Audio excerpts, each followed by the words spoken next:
are probably a few things that you should not do while a jury deliberates on whether or not you are a murderer. One would be to commit more crimes. Jury tampering is a big one. Don't follow a juror home just so if you can see, maybe you could understand their perspective a little better. Don't do that. To see if they have all the facts needed to deliberate, definitely don't do that. But those are very obvious. You know, some are up for debate. Some people think it's okay. Some people don't think it's okay. And one of that includes cuddling your defense attorney. One New York Post article reads, Karen Read spotted canoodling with lawyer as jury deliberated over whether she murdered her cop boyfriend. There is an iPhone Live photo posted of Karen Read outside of a fancy Boston steakhouse with Alan Jackson from the back. He's standing behind her, one arm around her waist. So she's facing forward, he's facing forward, he's behind her, and the other arm is like firmly around her chest. It seems like everyone's giggling, goofing around, but it definitely seems intimate, and online, everybody just starts freaking out. First of all, Alan Jackson is married. He's worn a wedding ring throughout the entirety of the trial. But now the timing of it all also feels way too intimate. One netizen says, it just looks so wrong and inappropriate. It's her attorney. And I don't know, it just doesn't feel like a normal attorney-client type of situation. The picture is a lot. Some try to argue, well, it's because they've been working very closely every single day with each other for years, fighting for freedom. Geez, can't a girl have hobbies? Like, can't a girl live a little? Others say they've become a close friends and a support system. I'm sure that his wife is totally fine with stuff like this. I mean, what's the big deal about this picture? It's not like they got caught making out or anything. Why are people so crazy? Others say, I just feel a little uncomfortable because he's married. But the people who don't like Karen Read have used this photo as another example of why she's guilty of murder. How can she be so heartless and cruel?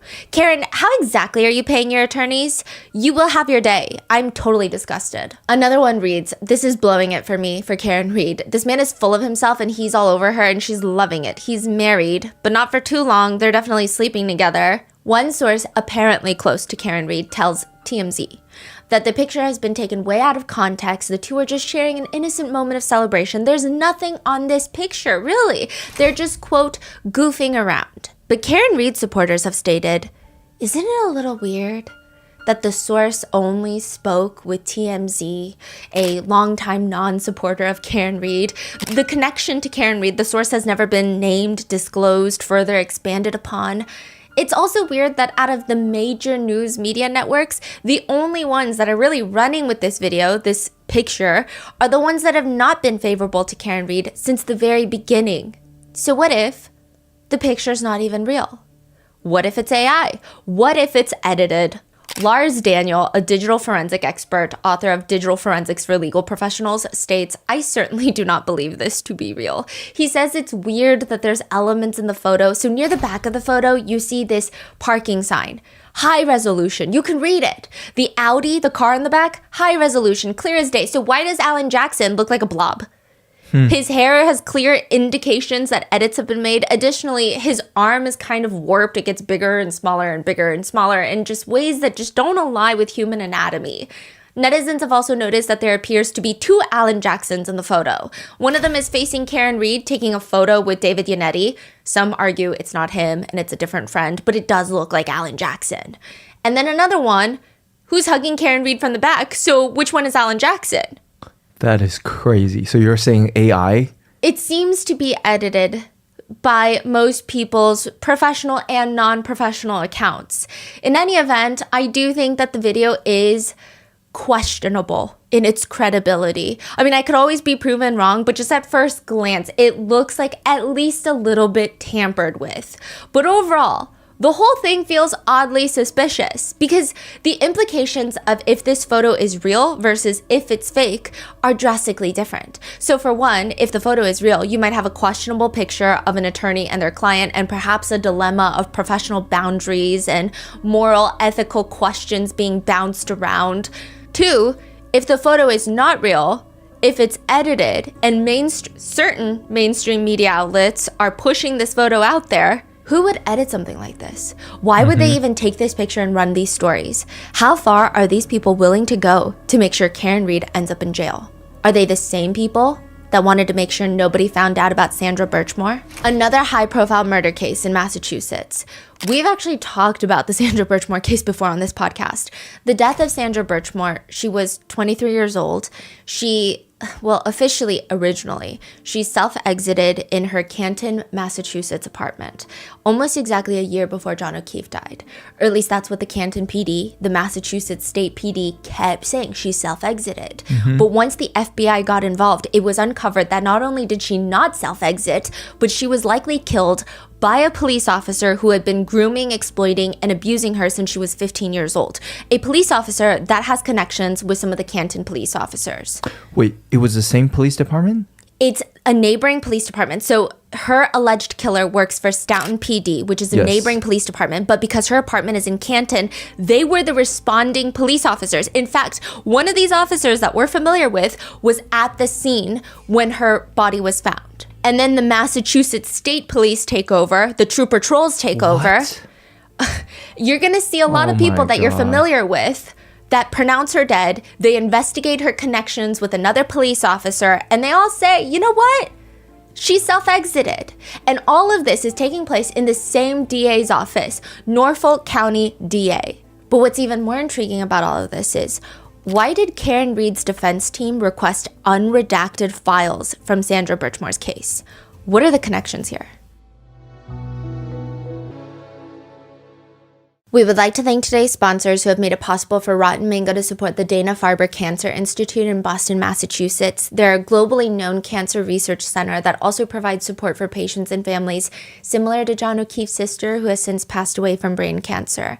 This episode's partnerships have also made it possible to support Rotten Mango's growing team, and would also like to thank you guys for your continued support. As always, full show notes are available at rottenmangopodcast.com. There are references to driving under the influence, alleged physical assault. Please watch at your own discretion, as well as mentions of self-exit, crimes against people who are currently pregnant.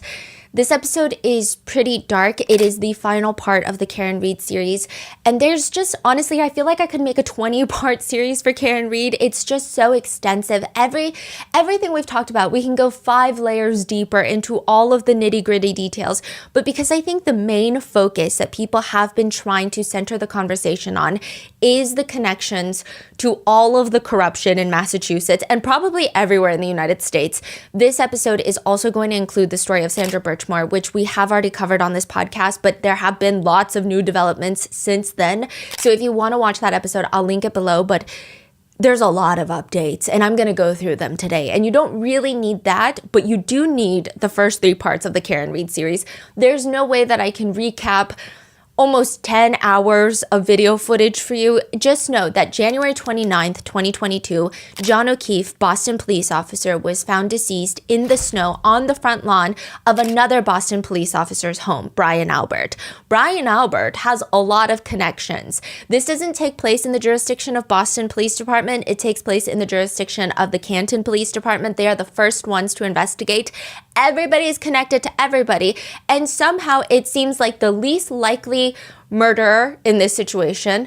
The evidence doesn't really point to her. There's a few things that are weird, like her angry voicemails, but those are all kind of explained by just sheer logic. The one that every single person in a position of authority and power in law enforcement in that town has pointed this case as the culprit is Karen Reed, John O'Keefe's girlfriend of 2 years. And Karen Reed has gone through 2 different trials to try and prove her innocence. And so this is kind of the summary and culmination of both trials. We have condensed and combined statements, trial testimonies for brevity's sake, because there's just no way. I mean, you're talking about hundreds of hours of trial footage that we went through. So with that being said, that is the recap. Go watch part 1, 2, and 3. And this is the final part of Karen Reed. Michael Morrissey is the DA for the Norfolk County, and he sits in front of a wall of books, and it makes him look scholarly, it makes him look well-read, but he just starts yapping away in a YouTube video. Suddenly, everyone in the comments is rolling their eyes at Mr. Michael Morrissey. He says, "This will be my first statement of its kind. False narratives are not evidence. What the evidence does not show is that John O'Keefe never entered the home at 34 Fairview Road in Canton the night that he died. 11 people have given statements that they did not see John O'Keefe enter the home at 34 Fairview that night. 0 people have said that they saw him enter the home. 0. No one. Some have, without evidence, pointed to 18-year-old Colin Albert, a nephew of the homeowner, and accused him of attacking John O'Keefe as he entered the home, but phone evidence shows John O'Keefe never entered the home at all. There was no fight outside. There's no fight inside the house. John O'Keefe did not enter the home." Colin Albert, the young man being vilified, knocked out, KO, bang, bang, was not present when Reed's vehicle and John O'Keefe arrived on the street. This is a false narrative. When was he saying this? This is like before trial too. Okay.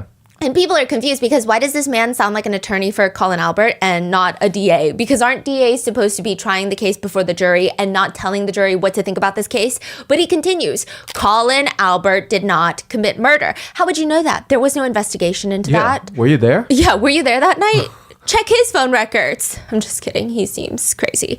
Jennifer McCabe, Matthew McCabe, and Brian Albert, these people were not part of a conspiracy and certainly did not commit murder or any crime that night. Well, I feel like a lot of them were drunk driving, so that's at least a crime, so you're already lying. They have been forthcoming with authority, providing statements that have not engaged in any cover-ups. They are not suspects in any crime. They're merely witnesses in this case. To have them accused of murder is outrageous. To have them harassed and intimidated based on false narratives and accusations is wrong.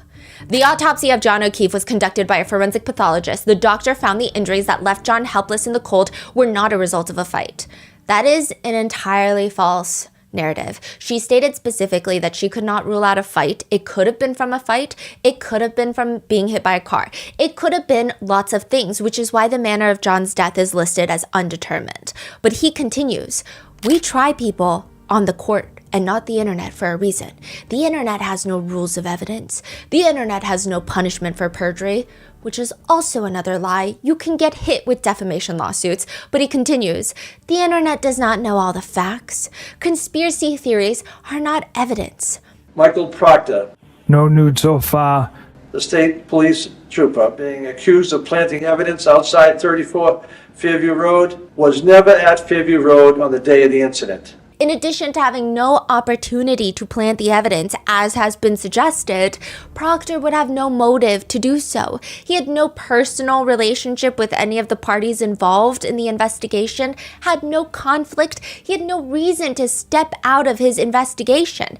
Every suggestion to the contrary is a lie. But the one part that sticks out most is when Michael Morrissey says this: "The idea that multiple police departments, EMTs, fire personnel, and medical examiner, and the prosecuting agencies join in or taken in by a vast conspiracy should be seen for what it is, completely contrary to the evidence and a desperate attempt to reassign guilt." His whole explanation is that it just takes too many people to be involved in a conspiracy or a conspiracy cover-up to this extent, to this level. If that's the case, that means nothing similar should have never happened ever before in maybe history, but definitely not in his department, right? Because it's just logically impossible, logistically impossible, theoretically impossible. It is impossible, correct? Mm-hmm. February 4th of 2021, almost exactly a year before John O'Keefe is found dead. This is the date of another blizzard in Canton, Massachusetts. Oh, yeah. Canton police get a phone call from a local elementary school, and one of the teachers failed to show up to work, and nobody's been able to get in contact with her. Some people might think this is no big deal, but this is very unlike her to do this.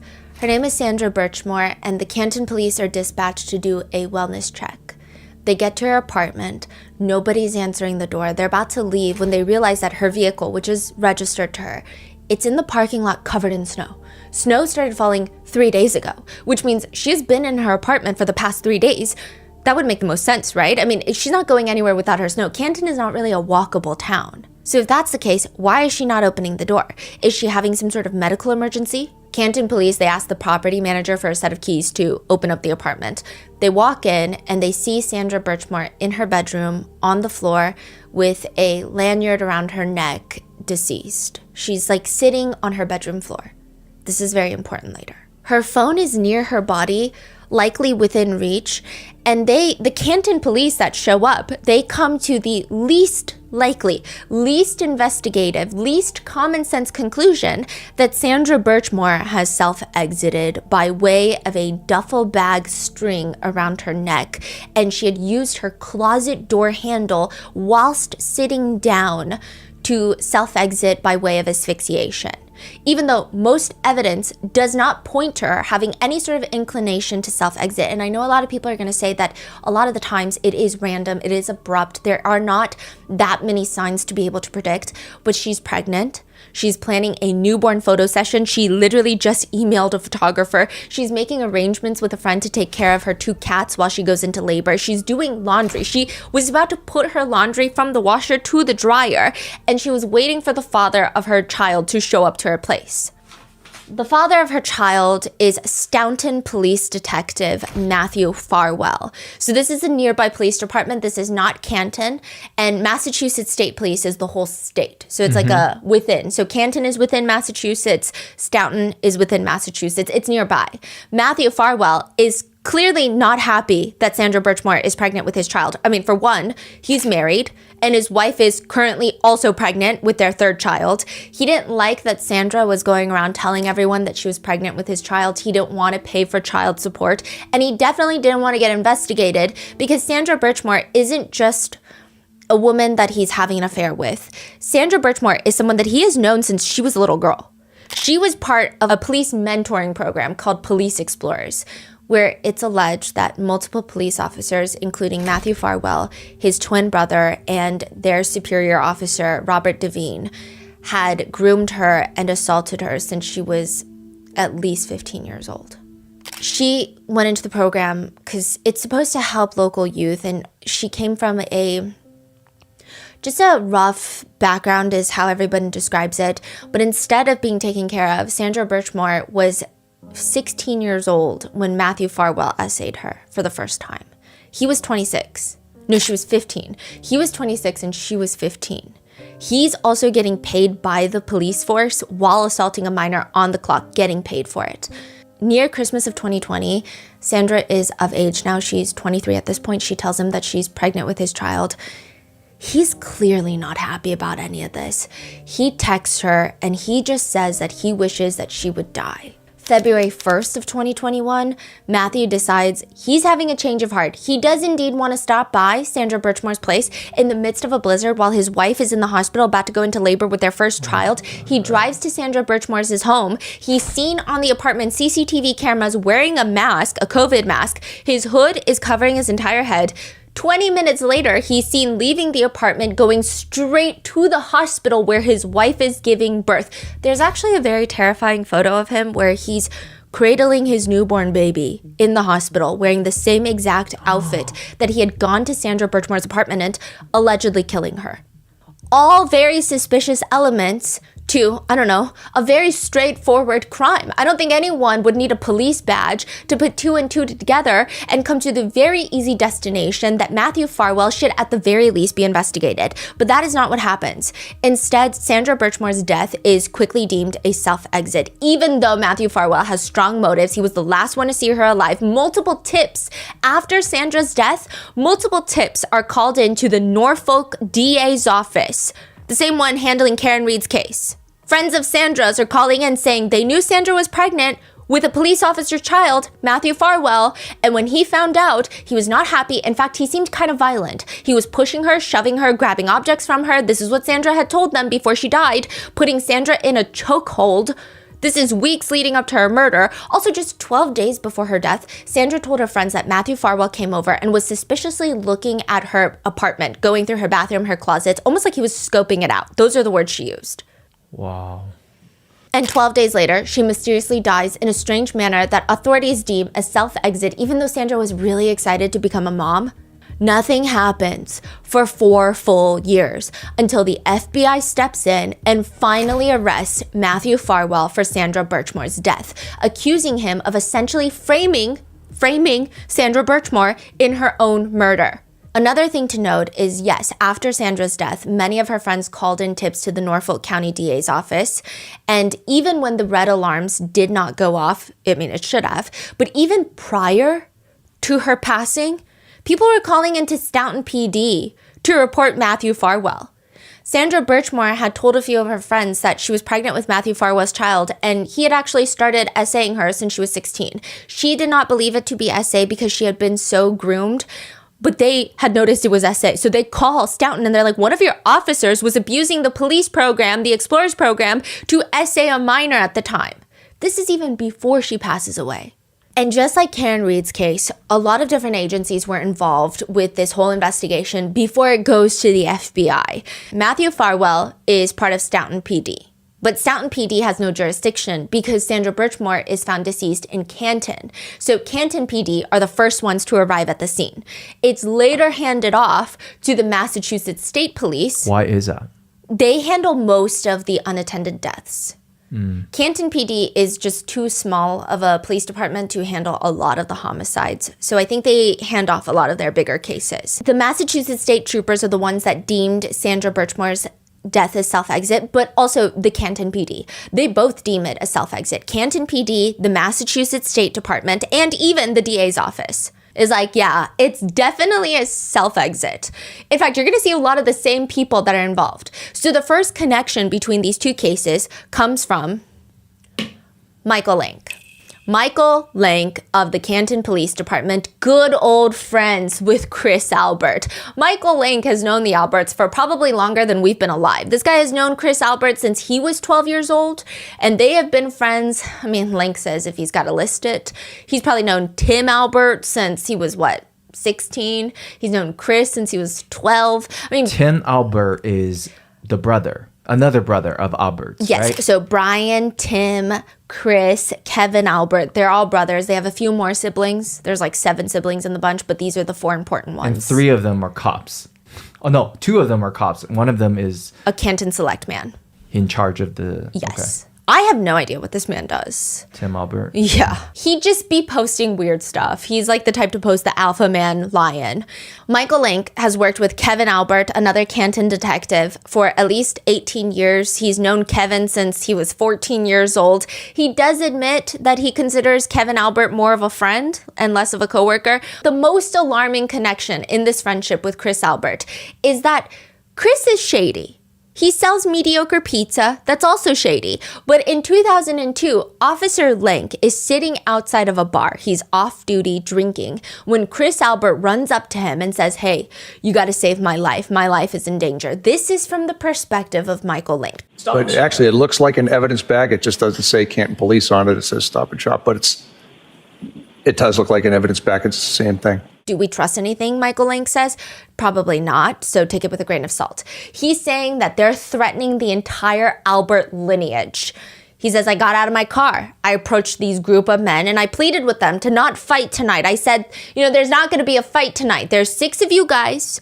Chris Albert is here with his girlfriend, probably Julie Albert at the time. There's not going to be a fight tonight. Michael Lank says, I observed multiple men walking down the sidewalk in that direction. And at that point, I got out of my truck, approached the group and pleaded with them. I said, guys, not tonight. He's with his girlfriend. That's not going to be the fight tonight. He says, I tried my best to defuse the situation. But they get into a fist fight in the middle of the night. These 2 brothers, Michael Lank says, they end up throwing a few punches first. Michael Lank starts wrestling them down to the ground. He taps himself in as an off-duty police officer. He says, okay, now I'm on duty. And he starts fighting them. He's punching them. He's on top of them. Other Canton police officers have to drag him off of the 2 brothers. And he says, I defended myself and engaged in a physical altercation with the brothers. Wait. Hold on. 6 people.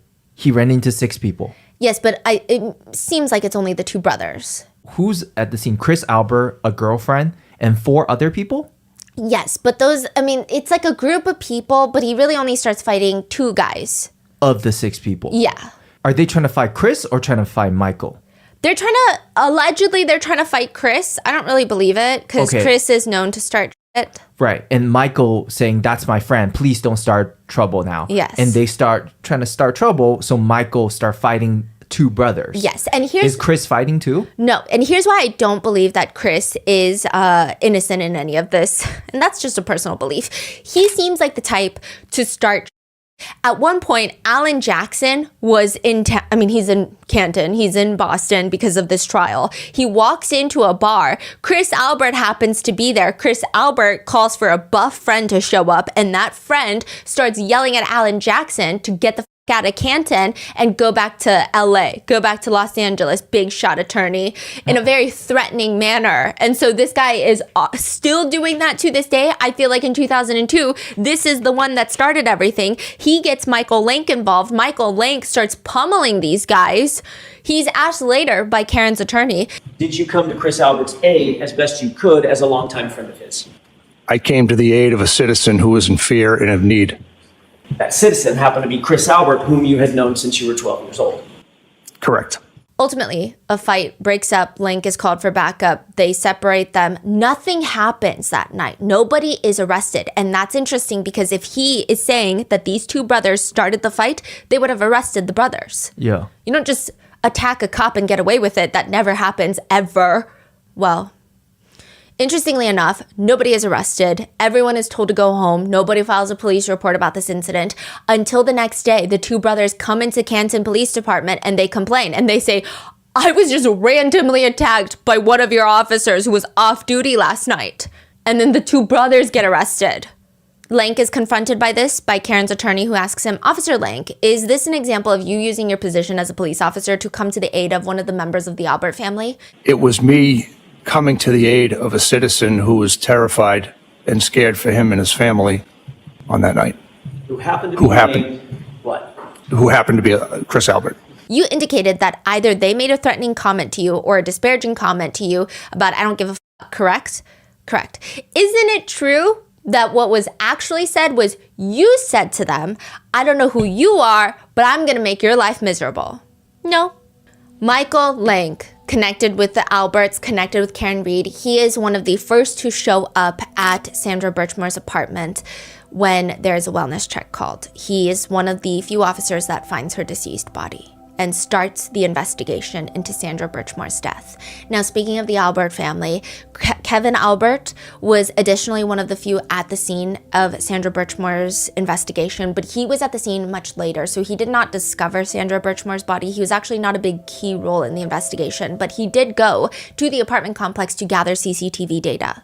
Which they see clearly that another officer was at the scene.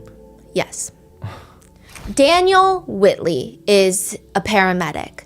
He is also another connection. He's one of the first paramedics on the scene for Sandra Birchmore. He's also the paramedic that drove Karen Reed to the hospital after she was Section 12'd. He's also Carrie Roberts' neighbor. Mm-hmm. When Carrie Robert hosts a neighborhood block party, he brings the fire truck because he's a firefighter paramedic. He brings the fire truck to the block party. Now, what's interesting is in part of his testimony for the Karen Reed case, a lot of netizens think this guy just does not like Karen Reed. People don't understand why all of these law enforcement officers have so much hatred and vitriol for Karen Reed without even really understanding. First of all, if you're a law enforcement officer and you look at this case, because a lot of people have pointed out, why is it that all police officers from across the nation have not come in support of John O'Keefe and this trial? Because if you are talking about a police officer that has been murdered by their girlfriend, every single cop in the entire nation is going to be posting about it on Facebook. When a cop goes down, the blue wall stands strong. Every other cop is posting about it. It doesn't matter if you've never met that cop. You're posting about it on Facebook. And you're saying the cops are not across the...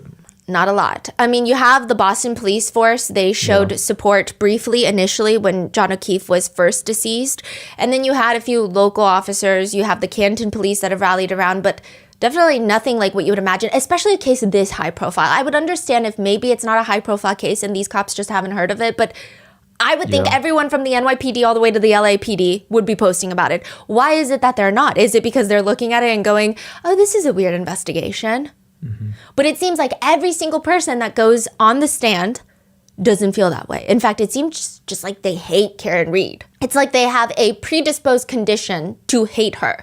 When Daniel Whitley is talking about what he witnessed in the ambulance, he does admit that Karen Reed was a wreck, which is pretty on par with what you would imagine someone going through a traumatic incident. However, he says, quote, she was crying about having to take care of kids, saying she couldn't do it. I was saying, you can do this. It's not as hard as it seems. Which again, doesn't really seem that motivating, but he continues. She kept saying, I can't take care of these kids. I can't take care of these kids. They're not my kids, and they're not his kids. So I said, listen, it's okay. It looks like you have a very strong support system. And she had been crying. And she picked her head up and said, do you know Carrie Roberts? And I said, a matter of fact, I do. And she said, anybody who knows Carrie Roberts wouldn't say that about her. And I said, well, she did come to out at early in the morning to look for your husband in a blizzard. And she just rolled her eyes and put her head back down.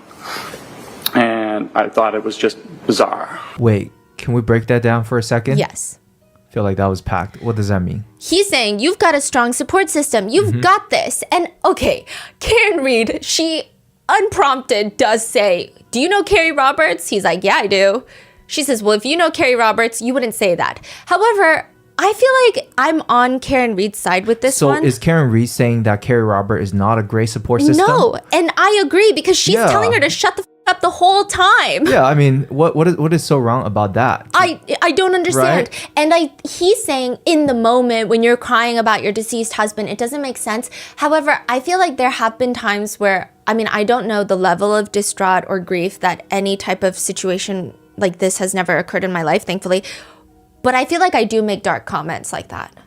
Yeah, it's just very realistic. Like, this is life. What are you talking about? Yeah. You're not here trying to get motivational right now. This is life. Especially in the moment when you are in this dark of a place and someone says, well, chin up, buttercup. You're not going to go, okay, thanks. Like, that's very small talk. I feel like you're in a state where you're very realistic. You're like, absolutely not. I have no support system. I can't do this. I can't do anything in life. What are you talking about? Do you even know who you're talking about? That's the vibe Karen Reed gives me. But he's on the stand like, it's just weird. It's just weird. He testifies, the only tone I can use to describe it is snarky. It just seems that he does not like Karen Reed, and he is one of the very first paramedics at the scene for Sandra Birchmore. Trooper Nicholas Garino was a Commonwealth witness for both the first and second trial. He is a digital forensics specialist. That's what he calls himself. He says he went through all of John O'Keefe's data extracted from his phone. The main takeaways from his testimonies include the fact that I think he doesn't know what he's talking about. I think he's shady. Why? For one, he states that the house long to die in the cold search for Jennifer McCabe, he didn't find that on Jennifer McCabe's phone on Cellbrite, which doesn't make sense. It doesn't make sense because all the other Cellbrite experts, they're like, you pull the data from Cellbrite just because she deleted her Google search. You're talking about Cellbrite. Most law enforcement agencies use Cellbrite. If you can Google something, delete it, and then it doesn't show up, why would law enforcement agencies use Cellbrite? His excuse to that is, well, I was using an unupdated version of Cellbrite when I extracted her data. And everyone's like, that doesn't make sense. He also claims that he didn't find the numerous phone calls that Jen McCabe made to John O'Keefe that night and then later deleted.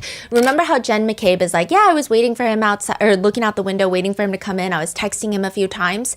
Well, after that, she makes numerous phone calls to John O'Keefe and all of them go unanswered and then she deletes them. Why would she delete them? Because it doesn't make sense. If they did drive away and she was like, oh, I thought they got into a fight, so I let it go. Why would she call? The netizen theory is that they had allegedly something to do with his demise and they couldn't find his phone.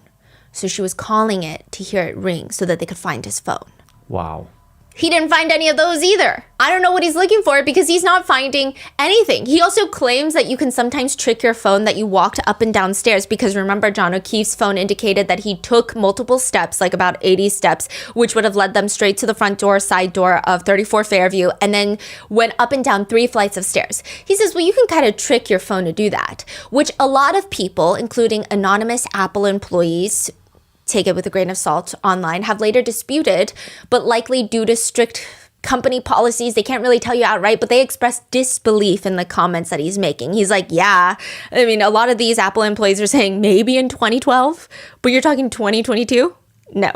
You're not going to trick your phone of going up and down the stairs by driving up a hill. So best case scenario is he is a complete, useless, incompetent, quote unquote expert. Yes. Okay. So that's the complicated thing about Karen Read's case. Everyone uses the straw man theory where they just compile every single thing and bubble it to, you know, when people argue online and you're like, can you have a little more nuance? Yeah. That's kind of the thing with this. The argument is not every single person can be that corrupt. It doesn't make sense. It's not corrupt. Some people are just incompetent and it's just together. Yeah. It's a mixture of corruption and incompetence, and then it's combined and it creates this. Yeah. It's not that every single person is in on a so-called cover-up. It just seems like some people have no idea what they're doing, and you can't really tell which one. This is one of the guys. You can't really tell which one it is. I mean, there's a few. This guy, Trooper Paul, you're going to be like, I don't think he's part of a conspiracy. I think there's no thoughts behind this man's eyes. But this one, it's hard to say. With Guarino, it's hard to say. And the timing of the fact that he didn't find the House Long to Die in the cold search is interesting, considering if they had that information for the first grand jury, if they were privy to these details, they probably would have been less likely to indict Karen Read. All those deleted calls from Jen McCabe, the House Long to Die in the cold, I don't know if a grand jury would have indicted Karen Read. Right. It just makes Trooper Guarino look like a very shaky witness in the Karen Read case. Side note, I will say that Trooper Guarino has gone viral because whether intentional or not, there is a break. He was the one that had to read all of John O'Keefe and Karen Read's messages out loud in court. Okay. And at one point, there's a break during the reading of the text messages between John and Karen. He sighs, he leans back, but the mic is clearly still on. And he whispers, "Kill me," to himself. Kill me. Which has since gone viral, with most people feeling a twinge of sympathy towards him, except for the fact that, can you even trust a single thing that this guy says when he has also worked on the Sandra Birchmore case? After Sandra Birchmore's death, Canton PD had the state police come in to investigate. Trooper Guarino is a trooper. He's a trooper troll. Trooper Guarino, being on the team, he states that he did not find a single message between Matthew Farwell's phone to Sandra Birchmore. Matthew Farwell turned in his phone. That is so shady. He's Come like, on. I didn't find a single message, which would make you think, okay, Farwell is not as involved as the internet likes to think that he is then, correct? Incorrect. The second the feds take a look at this case, they uncover 32,709 messages between the two between December 2019 to February 2021. That's just what, like 2 years.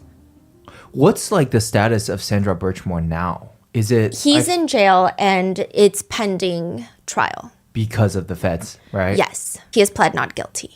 So you're just telling me, Trooper Guarino, that you don't even just miss one or two, you miss 32,709 text messages. Some of those text messages include the two of them talking about the first time Farwell R-worded Sandra Birchmore. That is when Sandra would have been 15 years old. He R-worded her. That is her very first experience, and she happened to be a victim of a crime. She texts him, I had butterflies so bad the day you took my car, like, you know.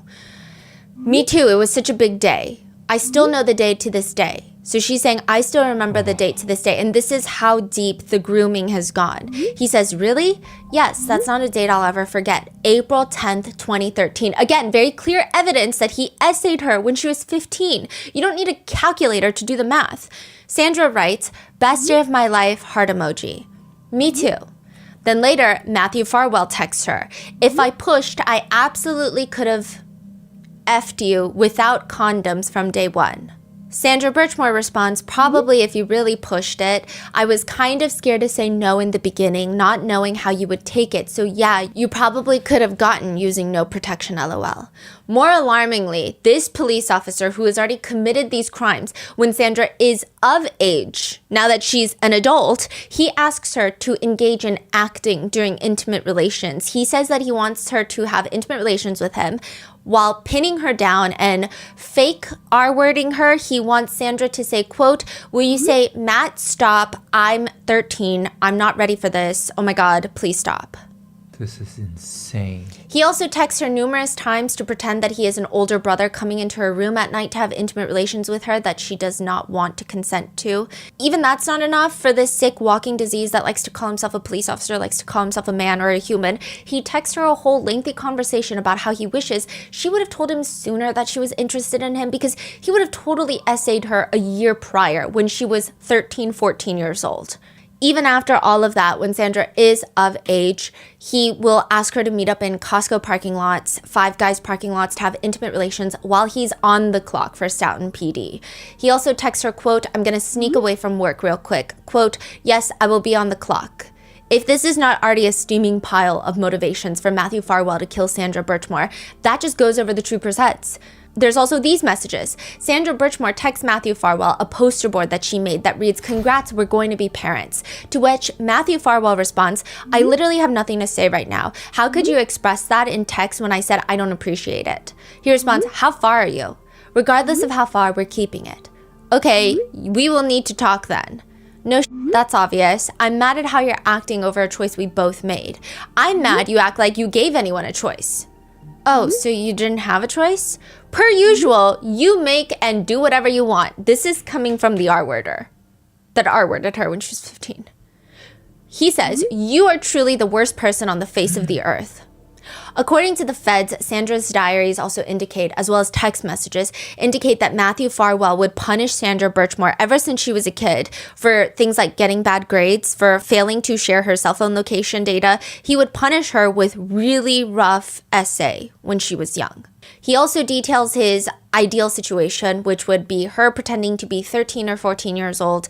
And he says, quote, "You can say no and make me take it," full R word. After an in-person meeting, Sandra texts Matthew Farwell, "It made me really uncomfortable and stressed out and scared when you were next to me because I thought you were going to hit me after you said what you said and took things out of my hand. That's why I was crying. I know you wouldn't, but it still scared me."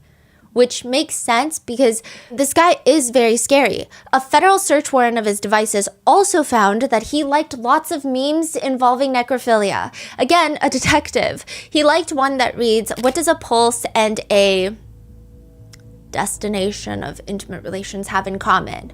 I don't care if she has either." He doesn't care if a woman reaches a destination Or dead? or if she has a pulse. Another one he likes says, "When she says, 'Choke me, daddy,' and you get carried away and now she's dead." Another one that reads, "If you f*** a corpse on a waterbed, it feels like they're participating." A report from the feds reads that he also liked a meme that reads, quote, "Glorifying a person who kills and essays someone no one will miss." Another one shows a woman with a piece of duct tape over her mouth. And again, this is a police detective. A woman with a piece of duct tape over her mouth, and it reads, "Duct tape turning no, no, no into since 1942. A police detective. A month before Sandra Birchmore is found dead, she's texting Matthew Farwell trying to compromise, knowing that he has a family, which, side note, he R-worded her for the first time a month before he got married to his wife, the mother of his 3 children. She was 15. Sandra texts him, "You don't have to sign the birth certificate if they can have your name, and I won't move to Stoughton. I won't bitch about holidays, but I would like you to come a few days before Christmas and Easter so you can see what they get from me, and I don't want you to leave them out. And 3, if you want to try and support them, we can talk about that, but I do want you to see them. I feel like I'm trying to be as fair as I can, and I want you to be there for the labor. I'm standing my ground on that one for sure. Okay, we can discuss this more in person. It's a lot to think about. It's so much more than you have ever asked for." Sandra Birchmore sadly responds, "And still less than what any other girl would ask for." Just 2 weeks before Sandra's death, adding more motivation into the mix if you can even fathom that, one of Sandra's friends calls him into the Stoughton Police Department to report Matthew Farwell for essaying her as a teenager. He texts her, "Dude, your fucking friend called my job, Sandra. What the fuck?" Wait, another friend said that Matthew essayed Yes. the friend? No, Sandra. Sandra, got So it. Sandra had told, and I think the friend is like, "Okay, Sandra, you don't see how alarming this is. This is not normal. He can't be a police officer. Call Stoughton PD." And he's texting her upset. And Sandra just texts question mark. He says, "You told me that no one knew about us, yet she claimed we were f***ing. Like, you have no idea how bad what she did is. I literally can't believe this is even real life. Like, what else do I have to worry about now? Which other friend will do something tomorrow?" And just a few days before her murder, there are text messages proving that Sandra went to Walmart to get a copy of her apartment keys, as is requested by Matthew Farwell. Text messages to Sandra's friends from Sandra indicating that Matthew Farwell came over to scope the bathroom. All of these are messages that are seemingly missed by Trooper Garino initially. How does Garino still have a job after that? Yeah. Well, I don't know. I mean, to say the least, the guy should be locked up too for... In our opinion. As they say, though, you cannot be fired from the police force for incompetence. You have to be fired for, like, brute, over-the-top corruption, which is hard to prove because you can always argue corruption is just incompetence. All of these messages are seemingly missed. Trooper Garino's explanation for that is that Matthew Farwell already told him that the messages between him and Sandra Birchmore were deleted from his phone, so he didn't really take it as a big red flag. He just kind of goes with it. Which even then, a digital forensic specialist should know that doesn't mean deleted, right? Deleted does not mean deleted when you're a law enforcement officer. Additionally, he pulled extractions from Sandra Birchmore's computer, which shows thousands of communications between them. It also includes Matthew Farwell Googling and deleting, quote, "Can deleted iMessage be recovered by Cellbrite?" Which sounds very similar to House Long to Die in the Cold. And then another one, quote, "Can you revoke consent in Massachusetts?" Both of which he has deleted. But the jurors for Karen Reed's case don't know any of this when Trooper Garino is testifying.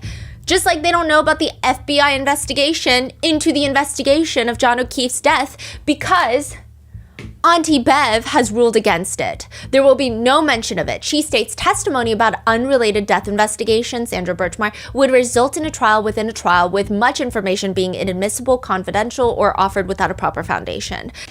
Elizabeth Little argues that the parallels in these cases couldn't be clearer. Both cases involve a failure to investigate a law enforcement officer who should have been a suspect. The reports by investigating officers that led to the improper clearing of Farwell go directly towards the credibility of these officers. But alas, regarding any information regarding Sandra Birchmore is not allowed into Karen Reed's trial. One criminal justice journalist states, "Understatement of the century, but Massachusetts has a serious problem with murder investigations involving police suspects, witnesses, and leads." So they can't bring it up. So the second trial, the defense, they just completely forego a cross-examination for Trooper Garino. They don't even touch it, but the internet goes crazy. They don't even touch it. They go, "We have no questions." Sergeant John Fanning. Before this case, Sandra Birchmore's case, gets taken over by the feds, it goes from Stoughton PD to Canton PD. Well, Stoughton really didn't do anything. Canton PD to MSP. And they decide that maybe we are going to investigate Matthew Farwell, the state police. They're like, okay, let's look into him. Who is John Fanning? John Fanning is lieutenant of the Massachusetts State Police. He's going to be connected. Just you wait. Okay. He's going to be leading the investigation into Sandra Birchmore's death. He's like, Garino, pull the text messages. He's like, I couldn't find any. And so he's like, okay, let me investigate what's going on. Now, what do? Do they investigate Farwell for potential murder? No, they investigate him for larceny. In other words, they're going to investigate him for stealing taxpayer money, as there is proof that he was essaying Sandra while he was, quote, on patrol. They're not investigating him for essaying Sandra. They're investigating him for having intimate relations with her when she is of age while getting paid at work. Why is that easier on the charges? I guess it's better than not investigating Matthew Farwell at all. And this is a pretty slap on the wrist charge, hopefully. Doesn't look as bad. Yeah. Even when people are lining up, calling in to say, hi, I'm Sandra's friend, and she told me that Matthew Farwell put her in a headlock and snatched her phone from her and stated, quote, I wish you would die. I want nothing to do with this baby. But he says larceny. And that when she showed him a sonogram, he pushed her to the ground and said, that's not my child. I want nothing to do with you. He says larceny. He believes that Sandra Birchmore has self-exited. He said based on the physical evidence, personal notes discovered, as well as the medical examiner's findings and medical determination, she self-exited. He writes in his report about Sandra Birchmore that, yes, Trooper Garino did eventually discover text messages between Farwell and Sandra Birchmore, but really all it did was indicate that there was a actual relationship between them. However, Sandra communicated often with friends and family, and it appeared that Sandra had sexual relations with other men in the months leading up to her death. There were no threats of harm by any of these individuals, including Matthew Farwell. Side note, all of this is happening after Matthew Farwell was caught lying to state troopers about his relationship with Sandra. First, he told them that they only started having relations after she was of age. they've only had relations a few times, and the last time that they've been intimate was a long time ago, which is all entirely false, and the trooper should have discovered that very quickly on. And I do want to say, just like the Karen Reed case, why does every trooper have a problem with the victims? Why does every trooper have a problem with really anyone that's not law enforcement? Because the way that everyone is saying that, oh, well, Karen Reed was snarky, Karen Reed was this, it's just like these snide side comments that are just weird to come from law enforcement officers who are supposed to be objectively investigating a case. When the Canton police write their report on Sandra Birchmore, they dog on her apartment for being messy. Oh, They're yeah. like, looks like nobody's cleaned it in months. I remember, yeah. But you know what's interesting about Fanning? In his free time, this guy belongs to a group chat. Michael Proctor? Yes. The no nudes yet Yeah. group chat? Yes. A year after Sandra Birchmore's murder, Michael Proctor texts, no nudes yet. And he was part of that group chat. He's actually a supervisor for Michael Proctor, as well as Yuri Buchanek is, and so is Tully. Fanning was investigated briefly by the MSP Office of Professional Integrity and Accountability, which sounds like a make-believe department, but he's briefly investigated Wait, over... what's his department one more time? It's the MSP Office of Professional Integrity and Accountability. That's fucking crazy. Yeah. It's like if we had a department of silence and peace and quiet. It just, doesn't mix. That's what they have. He's investigated. He says that he didn't see the text message. And the investigation shockingly ends with, quote, insufficient evidence to either prove or disprove if John Fanning failed to reprimand Proctor as his supervisor. Do all of these people still have their job? Has anybody received any punishment or? Yes. So Michael Proctor is fired, but he's appealing that. Yuri Buchanek is put on desk work, as well as ATF Bryan. They're both put on desk work. What does that mean? Desk work means you're not on the field. Yeah. You're just doing some administrative paperwork until, usually this is what this means in the law enforcement world. You're on the desk until everybody online shuts the fuck up about this case. And then you can go back and do your job. Or not do your job, which is what you were doing in the first place. So nothing. Nothing. He did lose 5 vacation days as well. Brian Tully has been transferred to a different department. Again, could easily be transferred back. They made it sound like it was a big deal. It doesn't sound like it's a big deal at all. It seems like the only one that has a big deal is Michael Proctor, which he might even get his job back. And this guy, Shannon Burgess, which we're going to get into in a little bit. He's not even a law enforcement officer. What does purple mean again? Purple just means important. But not like, okay, got it. Yes. Fanning claims that he never saw those group chat messages of the no nudes yet. And to be fair, there is no proof that he ever responded. There's no proof that we know of. However, there is another strange incident during Karen Reed's trial. The defense, they know of Fanning. They know of his connection to Sandra Birchmore's case. They know of his connection to Trooper Proctor's text messages. They know. They don't like Fanning, clearly. And Fanning, just like Trooper Proctor, should have no connection with how this trial proceeds forward. Just as how Buchanek, who is also part of the group chats, he was in the group chats, he is a witness, but he should not be touching this trial. He should not be facilitating anything in this trial, right? Because that would be crazy. There is a strange incident during Karen Reed's trial where a juror is dismissed. And according to a netizen comment who worded it as simply as possible because it gets a little convoluted, an anonymous person is outside. And they hear a juror talking about the case. How do they know it's a juror? I don't know. Maybe the juror said, I'm a juror on the Karen Reed case. I have no clue. But an anonymous person is like, I heard a juror talking about the case. I'm going to go report it to this random person, John Fanning, a trooper. Am I going to report it to Adam Lally? Am I going to report it to Auntie Bev? No, I'm going to report it to this random trooper, John Fanning. Well, Lieutenant John Fanning, who then is going to tell a court officer.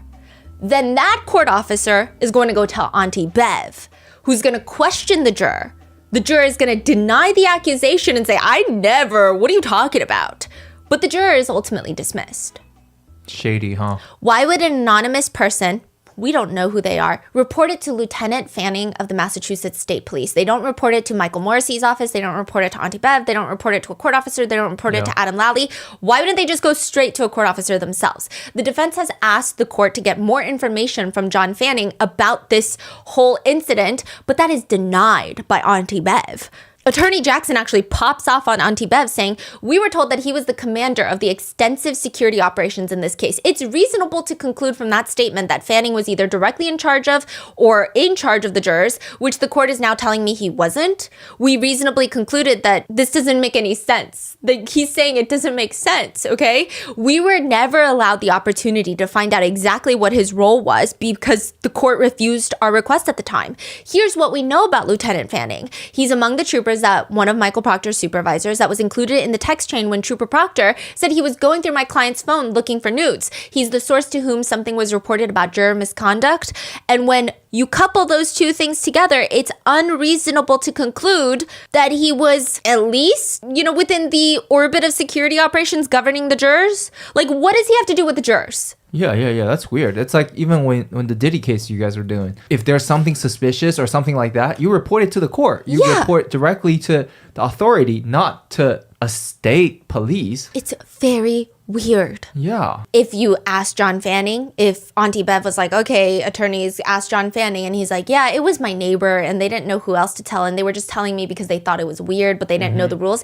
Even that would be weird because of his position in all of this, and the juror denied it. I feel like it would still require further investigation, especially on the defense part.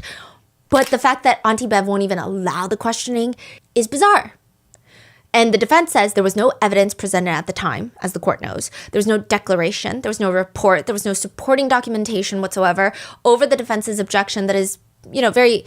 Also, this juror is potentially defense-friendly.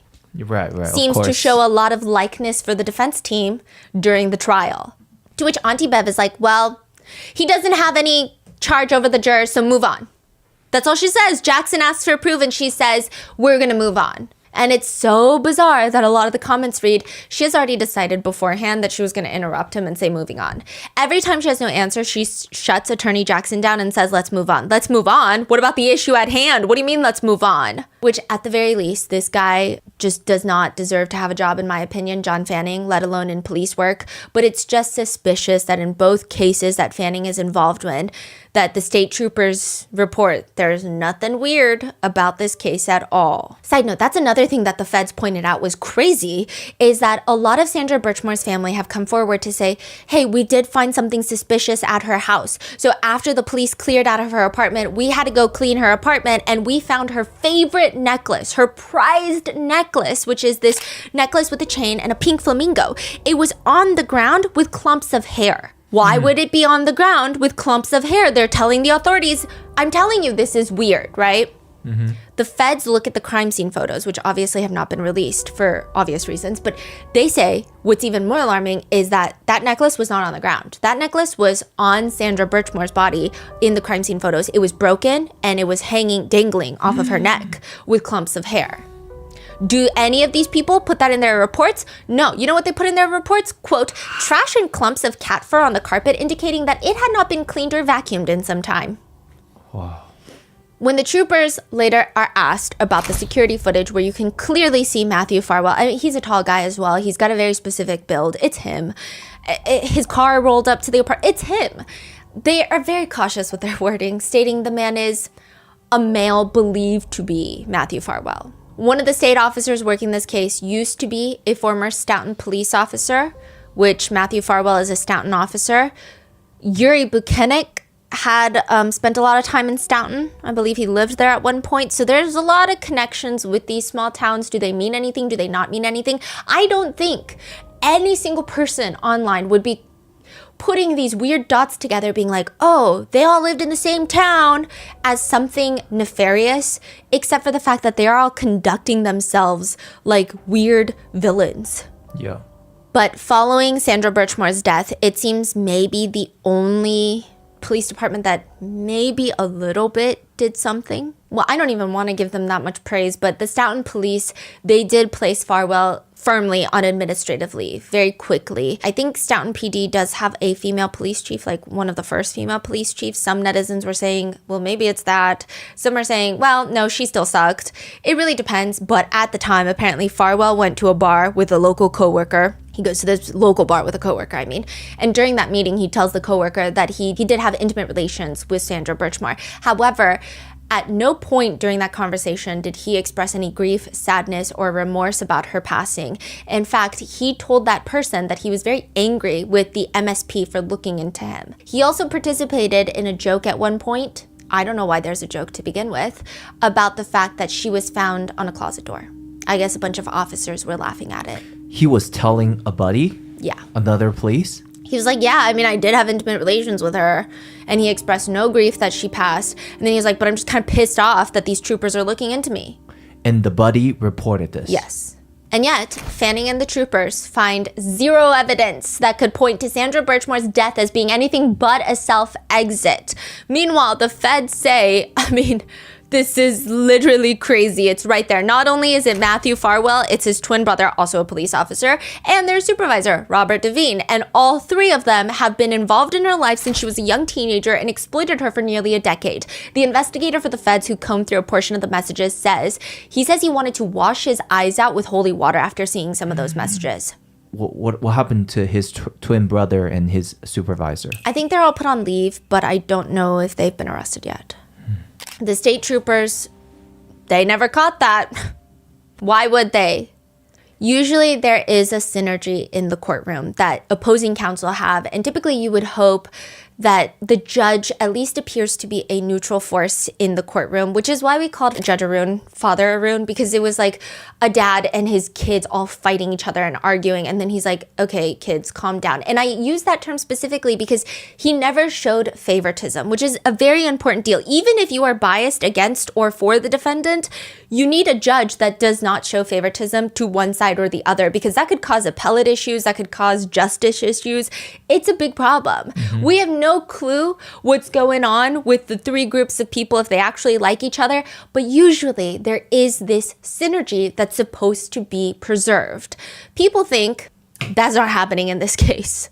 That is not happening in this case. There is one viral moment where Karen Reed, she is sitting at the defendant table, and it's gone viral. She's sitting there. Alan Jackson is passionately disagreeing with the judge about the verdict slip, arguably the most important piece of paper during the entire trial, the piece of paper that the jurors take back to the jury room to determine the fate of Karen Reed's, entire life. He says the fact that there's no box to check not guilty for lesser charges, or really most of the charges, is absurd.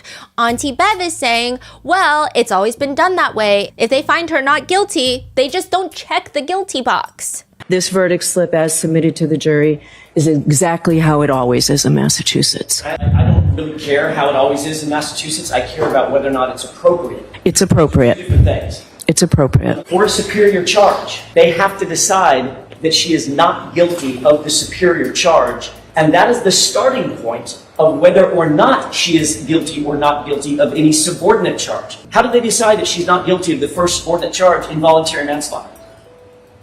Okay. Anything else you want to say, Mr. Jackson? I'd like an answer from the court. How do they decide that she's not guilty of involuntary manslaughter on that verdict? That's their decision to make. And how do they make it if they don't have an option to check a box that says not guilty? They don't check the box that says guilty, do they? And then when they go to the next block, they don't check the block that says guilty, and on the top, you're left with not guilty. Okay? And he's like, that's crazy. Yeah. You don't think that's crazy? That is weird. And she's just not hearing it anymore. And perhaps Karen Reed smirks at the fact that her life is on the line on this singular sheet of probably an A5 piece of paper, and she can't even decide what goes on there. Or maybe it's the fact that Auntie Bev clearly made up her mind prior to all of this because she's fighting with Alan Jackson, and then eventually she's like, we've always done it like this. David Yannetti, who's a local attorney, is like, well, I've never seen it like that. And then she's like, well, I don't care. She just does not care. She's like, she said, I don't care? Basically. She's like, well, I disagree. It's the absence of the check mark that the court determines is the not guilty finding by the jury. Yes, that's what the verdict slip reads. It reads not guilty. If they don't check block 2, 3, or 4, the verdict slip reads not guilty. Okay? Mr. Yannetti, you've seen verdict slips exactly like this. Okay? I actually haven't really. I have not seen a verdict slip there where not guilty is not an option for the defendant. Okay. I disagree with you. Or maybe it's the fact that Auntie Bev already made up her mind, or I don't know what it is, but also she's on trial for murder that she I mean, in my opinion, and also legally, did not commit. Karen Reed smirks, smiles, and Auntie Bev's head snaps in her direction. This is funny, Miss Reed? The courtroom goes silent. So we're done here. And with that, Auntie Bev storms out. All right. Excuse me. This is funny, Ms. Reed? All right, we're done. All rise for the court, please. What? In an interview, Karen says that at one point she just wanted to ask Auntie Bev, the judge, is this a game? Is this a game to you? Because she's like, my life is on the line. Like, is this a game? Auntie Bev also has a very unique way of running her courtroom. She likes to sit right next to the witness in a black office chair, and she will just swing side to side from her office chair like she's testing them out at Staples. She looks like she's in a meeting about what people want to do with the communal restroom towelettes, if they want to switch them to a different brand or if they want to stay with Georgia Pacific. That's the vibe she gives me in the middle of a witness testimony. Her mic is on. Mm-hmm. It does not relay directly into the courtroom, but all the live streams can hear it. And it's just, okay, Mr. Yannetti. Okay, Mr. Jackson. I don't know what it is. Also, another thing is Father Arun was very quick with any objections during examinations. If he overrules the objection, just a quick overruled. It's overruled. It's overruled. Or a soft sustained, which is rephrase the question, or a firm sustained. That was it. Those were like the 3. Maybe 4 if he didn't know the grounds, so he would ask grounds, and then they would tell them the grounds. Auntie Bev, this is the new catchphrase out there, which is, I'll allow it. I'll allow it. I'll allow it. I'll allow it. I'll allow it. I'll allow it. I'll allow it. I'll allow it. I'll allow it. I'll allow it. Instead of overruled, it's, I'll allow it. That's her version of overruled, and now everyone online has made a meme out of her. They said, I'll allow it. House long till I'll allow it. Okay, which kind of sounds mean because she's technically just doing her job as a judge, but that's not what it feels like to netizens. It feels like this judge just does not like the defense at all. Not nearly as much as she likes the prosecution. It feels like she doesn't like them even a tiny crumble. Some netizens have noticed that the timing of her sighs are consistent with when the witnesses are caught in their own lies and the defense team goes down a list of questions that's going to rip them up more. She's just sighing when the defense has really good points. One netizen comments, there she goes sighing again. Bev sighing yet again. The judge is so biased, she's always sighing when the defense is doing a cross. Oh, Bev, your bias is showing again. Sometimes she'll sustain objections and not let the defense question witnesses on what netizens believe to be their right to a rigorous cross-examination, to which a lot of legal experts online have even said, I don't understand why she's sustaining those freaking objections. It doesn't even make sense. It's probably causing a lot of appellate issues later on. For example, when Carrie Roberts is caught in what can really only be defined as a lie about stating previously that she heard with her ears, heard Karen Reed ask Jen to Google how long to die in the cold, or well, hypothermia. And now she's saying, I misunderstood the question that was asked to me. I actually never heard her ask Jen McCabe that. Jackson is like, so you lied? Auntie Bev steps in and asks Carrie, was that a lie? Did you lie? Not intentionally. And Jackson is like, but you did. Not intentionally. Okay, and that's the end of that question. All right, is there any other question, Jackson, or is that it? And that was a lie, correct? Objection. Was that a lie? Did you lie? I did not intentionally. But you did. And Not intentionally. okay, that's the end of Understood this. the question, Mr. Jackson. To which a comment reads, why does the judge keep saving these goddamn witnesses? That lady lied. If you're a judge, you should want the truth from the witnesses. During Brian Higgins' testimony, one netizen comments, the fact that the judge prevented questions regarding him destroying his phone is corrupt. She was very careful about which questions she sustained, and a lot of them about him, I don't know, destroying his phone and throwing it away at a military base, a lot of them were sustained. Last question, Mr. Jackson. Did you remove the SIM card for that phone, drive onto a military base, throw the SIM card in one dumpster and the phone in a different dumpster? That is not correct. Did you testify that... That was your one question, Mr. Jackson. Questions would be asked and he wouldn't have to answer to them. Or there are other netizens that pick up small things, such as one netizen comment reads, judge didn't interrupt the prosecutors once during the direct. Let's see how often they interrupt the defense. Some netizens think it's less of that and more of, she just looks so over it. I mean, sure, someone's life is lost and another one's life is on the line, but quote, she's like the kid waiting for 4 p.m. to hit to throw everyone out of the courtroom. The way that when the workday is over, this lady is done. This lady is gone. She's over it. Not a second more. Is it kind of crazy going straight from Father Arum's courthouse to this case? Yeah, and I mean, I don't know because federal trials are not publicized as much, but from what we could hear from a lot of the court officers, Judge Arun is actually a little bit more of the patient ones. Federal courthouse judges are incredibly firm, they're sharp, they're crazy, in a better word, and it seems like there is a difference. The way that Judge Arun, Father Arun, would run circles on this woman, eat her for breakfast, lunch, and dinner without even lifting a single hair on his head or having a single bead of sweat on his glasses is kind of crazy. And to know that they all oversee cases is a little intense and terrifying. Especially this one. I'm sure there's a lot of incredible state judges, but Auntie Bev just, in my opinion, is not one of them. There's another particular moment that the internet has lost their minds over. It's when the defense is questioning a witness, Auntie Bev awkwardly reaches up towards her face and itches the side of her cheek. And after a little while, the prosecution objects to the line of questioning. Auntie Bev quickly gives a big smile and says, okay, I'll see the attorneys at the sidebar. Refreshes your recollection on any comments Mr. Whiffen made about Pakistan. Objection. I'm going to see you at sidebar for 2 minutes. People think that's a sign that she had for the prosecution. That's how biased people believe her to be, and that's how crazy they think this trial is. And it is weird. It is suspicious. It appears the only time the majority of netizens have agreed with Auntie Bev is Crash Daddy right here. Crash Daddy? That's what netizens call him. He's a crash expert witness for the defense. He actually worked for the FBI, but the jurors were not allowed to know that. They were hired. ARCA is the company that he works for, and we're going to talk about it in a second. They were hired by the FBI. They concluded that John's injuries were not a result of a car accident. He's the defense expert, and people call him Crash Daddy because out of, well, just look at all these people. He is conventionally very attractive. He's very sharp. He's very smart, intelligent, and he does not seem to hold a bias one way or the other. Even though he is testifying as a defense witness, he's also very intelligent in the sense that he does not get triggered on the stand when the prosecutors come at him for all sorts of gnarly things, and he's got dimples. So a lot of people have called him Crash Daddy, and they have a crush on him. Now, there is this moment where he walks in to be sworn in, and Auntie Bev, she's sitting in her swivel chair. She's swiveling, and she is eating this man alive with her eyes.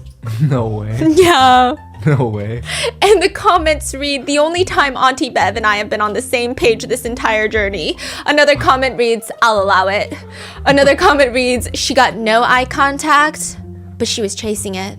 It seems like she was into him. In fact, the prosecutors fought really hard to make sure this man does not hit the stand because his juror appeal is pretty high. Like I said, he does not seem to hold a strong bias. He's very competent. He knows what he's talking about. And a lot of people say he's easy on the eyes. I wouldn't know. I'm married. But the prosecutors really did not want him on the stand. Auntie Bev allowed it. She'll allow it. And people think there's only one reason she allowed it. Yeah. So. I mean, that is pretty crazy, though. Someone that credible to say that it wasn't a car crash? Yes. Then what else are we arguing here? It's not even just him. It's also Honorable Crash Daddy, Dr. Rent. He's also part of ARCA. People love him as well. So they brought multiple experts. 2 of the experts, yes. And they all say it's not a car crash. But the prosecutors bring their own experts. Oh, yeah? You're going to have a field day. One netizen comment reads, I understand why people suspect Auntie Bev is corrupt, but I find it difficult to accept it only because she's known that the feds are investigating this case. I feel like she simply has too much to lose by doing anything illegal to support the DA and the McAlberts.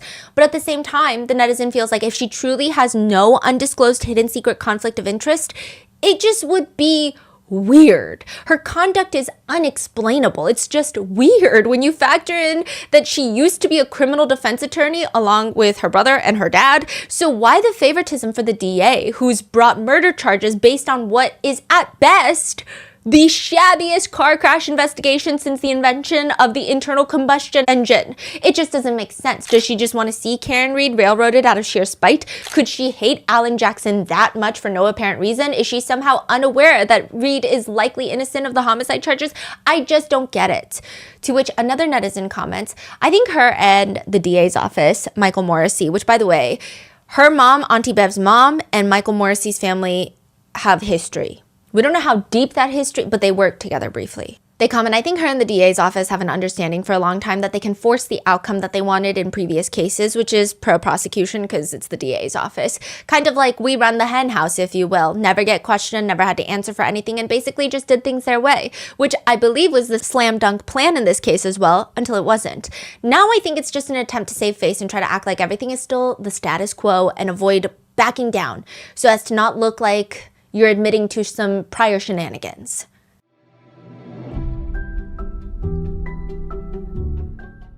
For a limited time, we were able to sell Grandpa Mango's artwork, and it was a lifelong dream for Grandpa Mango. It started actually as a surprise for him, with just me, my husband, and my sister-in-law sitting down trying to figure out how to start an online store so that he could share his artwork that he has spent his lifetime drawing. And long story short, we wouldn't have been able to make Grandpa Mango's dreams come true without Shopify. Shopify is the all-in-one commerce platform to start, run, and grow your business. And it is true. No one gets small businesses like Shopify. They've been there themselves. Did you know Shopify actually started as a small snowboard business? Just 5 people in a coffee shop trying to sell snowboards online who realized that these available e-commerce solutions were not small business friendly. So Shopify decided to build their own. Now businesses of all sizes use Shopify, whether they're selling online, in retail stores, or on the go. They've truly created the formula to commerce. From that super cute sticker shop that you found on TikTok with the cute packaging to stores that you shop every day, Shopify's point of sale system is a unified command center for your retail business. It brings together in-store and online operations across up to 1,000 locations. Get all the big stuff for your small business right with Shopify. Sign up for your $1 per month trial and start selling today at shopify.com/rotten. Go to shopify.com/rotten. Shopify.com/rotten.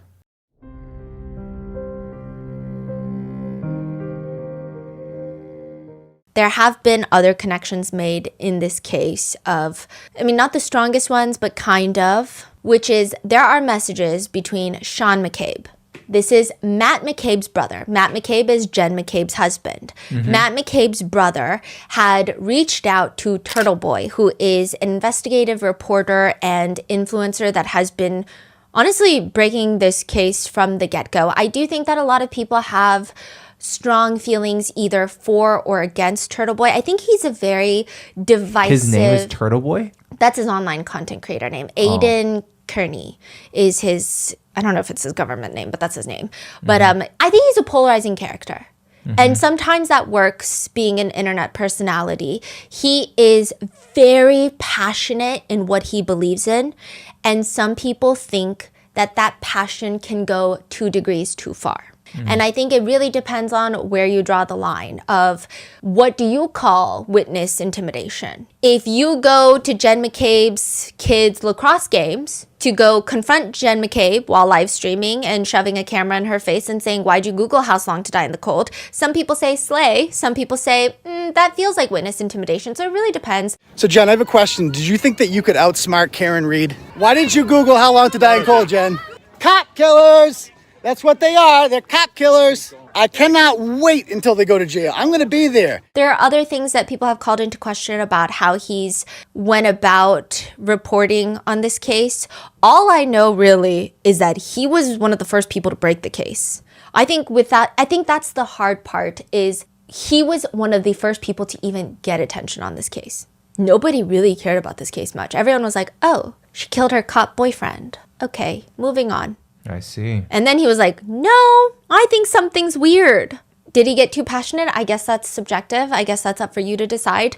But Sean McCabe reaches out to Turtle Boy, Jen McCabe's brother-in-law, and there are messages between Sean McCabe and Turtle Boy, which, side note, I will say some of the discourse surrounding Turtle Boy, I do think some of it is warranted. The other parts I don't think are warranted is a lot of people give him a lot of flack for reaching out to people that might be involved in this case, including Sean McCabe.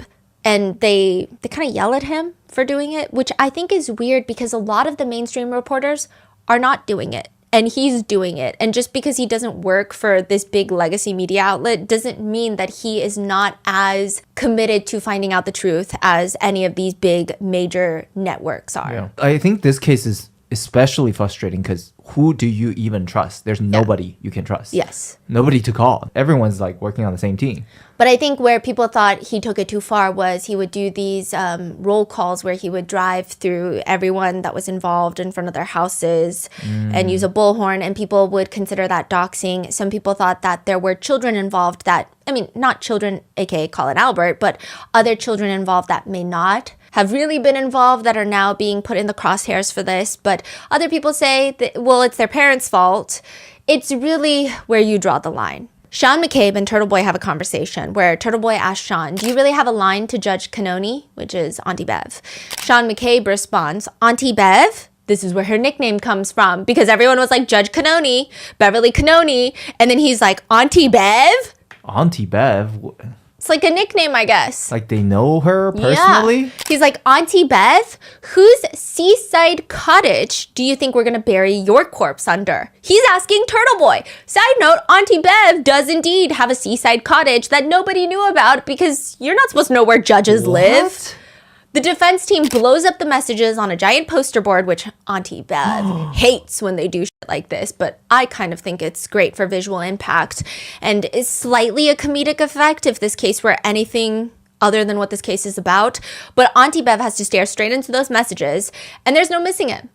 Jackson asks, I'm getting old. I may have appeared before thousands of judges in my nearly 30-year career. I've never known where a single one of them has ever lived or property that they may or may not have owned. But Sean McCabe appears to know, or appears to intimate that he knows the details of this court's personal life, and so does his family, which these messages are presented in court. And Adam Lally is like, wait, hold on. First of all, these messages are between two individuals that, quote, literally have nothing to do with this case. They are divorced from the context in which this communication arises. He's saying whatever they're saying about Auntie Bev has nothing to do with Auntie Bev, or really anything, because we exist in a vacuum, or as Gallagher would say, a leaf blower.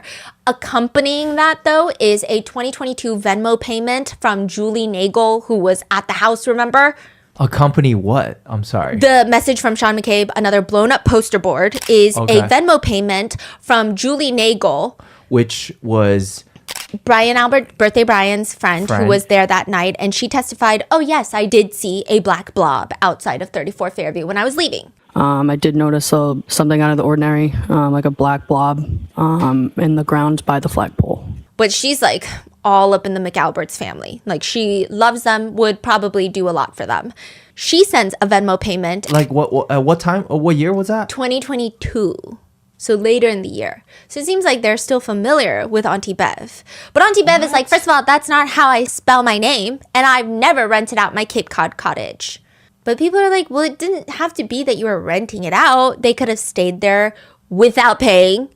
Could have been invited there, and maybe they bought something and she was paying them back for that trip. Clearly, these conversations just don't help put faith in the justice system, which is precisely why Alan Jackson, the defense attorney for Karen Reed, is asking for the judge, Auntie Bev, to recuse herself. He makes it very clear he's not accusing her or even insinuating that she cannot be fair and impartial. He just says only the court knows the answer to this question. But the facts we presented unquestionably are such that the public might, and that's the key word, the public might doubt in the court's fairness in some regard, and that's all that's required for this court to do the right thing and step aside from this case. Jackson also points out that Auntie Bev has this strange tendency, which he calls a routine practice of failing to act on defense motions in a timely manner. Auntie Bev says, let me take a second to think about it. And she takes 15 minutes, comes back to the bench, and she says, I've never socialized with McCabe or any family members or witnesses who have been here in court. I reject the notion that untrue and unsubstantiated rumors spread on the internet can force a judge to recuse herself from a case. And that doesn't underscore the fact that anybody can say or write anything and try to make it on the basis of a motion to recuse. And I think it points out that this motion to recuse is not credible. Immediately afterwards, the prosecution requests that the defense attorneys be placed under a gag order. Lally states he wants the defense attorneys to be prohibited by addressing the merits of the case within the media or using the media as a propagandist to advance its theory of its case, to which David Yannetti passionately stands up. And he starts explaining the prosecutors were quite happy with the press this case was getting when it was in their favor and their minions were out doing their work with the media. We did not create this media circus, the prosecution did. Does the prosecution think that if they stuff a gag in the mouths of Karen Read's attorneys that these good reporters behind me are simply going to go away? Do they think the general public's just going to go away? If you gag us, Your Honor, the extrajudicial conversation will not end. If anything, it will only intensify. The gag order is not issued. But the whole thing is just leaving a bad taste in people's mouths, primarily because Auntie Bev isn't even supposed to be on this case anymore. She was supposed to rotate. So after the first trial, she's supposed to rotate to civil cases. That's kind of how it works in the state courts in Massachusetts. And she was supposed to go on that rotation, but instead of rotating like it's normally done, she has decided to extend her rotation to stay on this case that she's not getting favorable coverage on. She's not getting fame or attention or even money. On the contrary here, so why won't she recuse herself or just pass it on to the next person? Why does she want to take on this case so badly? The only connection netizens could find that were affirmative were, well, 30 years ago, Chris Albert killed a man. 30 years ago? Yes. Chris Albert was driving when he rammed into the back of a man in a car named Peter Berger. 2 seconds. Justice for Peter Berger. Up and down the sidewalk. 2 seconds. You'll beat my face. I wouldn't. I could. He rammed into Peter's car so hard that Peter's car spun off the roadway, hit a stone ledge, killing Peter, who was a Hungarian foreign exchange student. Chris Albert does not stop to help. He does not stop to call 911. He keeps driving, which, side note, people think it's actually rich that they have such strong opinions about Karen Read. Even if she did hit John O'Keefe with her car, I don't know if you're the one to be throwing looks her way. He does not stop driving. He does not stop to call 911. He keeps driving, which triggers a 30-hour police manhunt before he is finally arrested and sentenced to 6 months in prison. Meanwhile, Peter's mother wrote a letter to the court saying, "I feel numb. This is a loss that will reflect the rest of my life. My husband has lost his will to live." Wait, how is that only 6 months? Well, some say that he just had a spectacular attorney to get him off that lightly. Who's his attorney? His attorney is John Prescott Jr., who is Auntie Bev's brother. Prior to Auntie Bev getting married, she was Beverly Prescott. And some people argue, well, that was 30 years ago and it's her brother and they take on all sorts of cases. Are you friends with all of your clients? I don't know, but it seems like everybody's friends with the Alberts. But maybe it's just all a coincidence. I will say the orbit of McAlberts has one too many bad drivers. So you have Chris Albert, who killed a man in a hit and run. You have Tim Albert, who hit a parked car and fled the scene, leaving a trail of transmission fluid straight to 34 Fairview. He was not charged or even interviewed at Canton PD. He just got a misdemeanor for it, so there's that. There are rumors that Tristan Morris, Caitlin Albert's boyfriend, was also involved in a hit and run, though that has not been confirmed. Helena Rafferty is the new police chief after Chief Berkowitz. She resigned recently. Retired. She retired recently because a lot of scandal has been occurring over the fact that she hit an elderly man with her car. An elderly man who was wearing a reflective vest. Is that confirmed or? Yes, she hit him with her car. While she is the chief? Yeah. Well, I don't think it was when she was the chief, but she hit him with her car.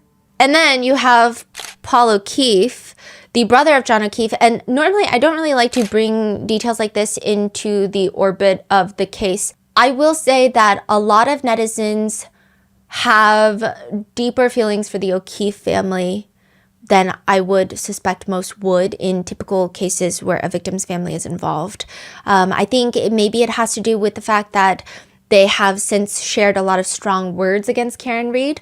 I don't think that's really reason to hate them or dislike them to any extent, but there is the mention that Paul O'Keefe got into an accident whilst driving under the influence, and it is believed that Karen Read helped pay for Paul's attorney fees and bail, helped him out of jail when that happened to him. So there's just an overwhelming amount of bad driving incidents in this town, most of which could have been entirely avoidable. Now, one of the biggest questions throughout this case has been, if it's so obvious to netizens, why isn't it obvious to the O'Keefes that something is amiss here? That they're going after the wrong person to get justice for their John O'Keefe?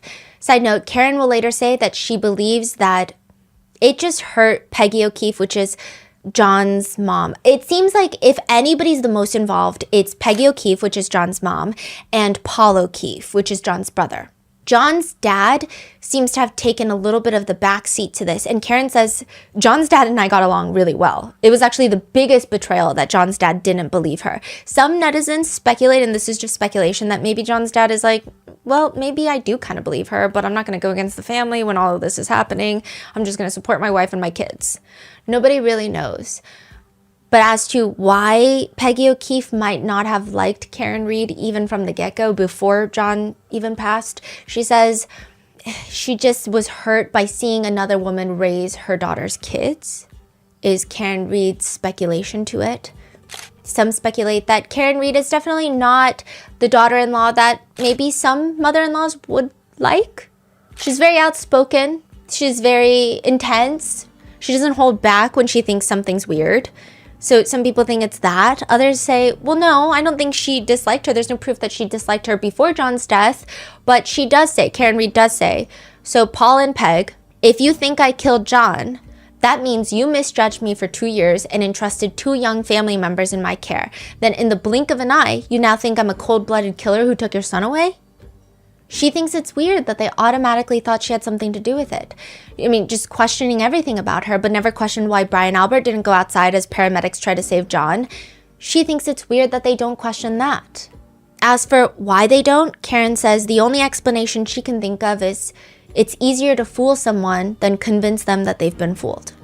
Maybe they're in too deep now. Karen says about Paul O'Keefe, he's seen during the trial just glaring her down most of the days. And she says about that, you can't have no respect for someone and care about what they think. I didn't do anything, so you can stare at me and get an ulcer over your hatred toward me. The O'Keefes never carried a pitchfork for me until I started getting support. You didn't speak to any media, now you're giving interviews. You really just can't stand my rising from the ashes. The only thing that changed is I started to come from a position of power. Fascinating. Paul O'Keefe has done an interview after the first trial in which he says, we know what happened. We know that John and Karen were arguing. It was towards the end of their relationship. They were drinking and arguing and fighting, and in an intoxicated state of rage and jealousy. She just decided that she was going to do something about it. You know, put the car in reverse and ran him down and left him there to die. She's pointing the finger at everybody. Everybody's lying except for her, according to her. And I think we had 68 witnesses testify, and according to the defense, they're all lying and they're all not credible. I've gotten to know the Alberts through this all very well, and they're all good people. So just because we don't believe in a crazy conspiracy theory and we believe that Karen Reed is guilty of killing my brother, people are taking it out on us. Unfortunately, if you pay high-powered attorneys enough and put enough lies out there, you start influencing people to the point where there's just no turning back. As for Michael Proctor, Paul O'Keefe says, as for Michael Proctor's comments, I mean, he even said, too, they were unprofessional, which we agree with, but this guy's life has been ruined. And this is where a lot of netizens started turning on Paul O'Keefe, which was something that should have never happened. He's saying that Michael Proctor's personal phone should have never been searched. And now his life is ruined, even though those were unprofessional comments. And I think that's where a lot of people started turning on Paul O'Keefe. As for the mistrial, Paul O'Keefe says, I guess we were obviously hoping and confident that we were going to get the conviction that we were looking for. So as far as the mistrial, yes, it's something we didn't want, obviously, but it's just a bump on the road. And like I said, we'll do it again. We'll do it as many times as we'll have to. I just want people to remember John and want him to get the justice he deserves and that we deserve. And that's Karen Reed going to prison. There are so many uncomfortable things about the first trial, like the fact that during the trial, according to 2 jurors that have come out afterwards, one of the jurors, who happened to be a retired police officer, told the other jurors, I too had been hit by a car once.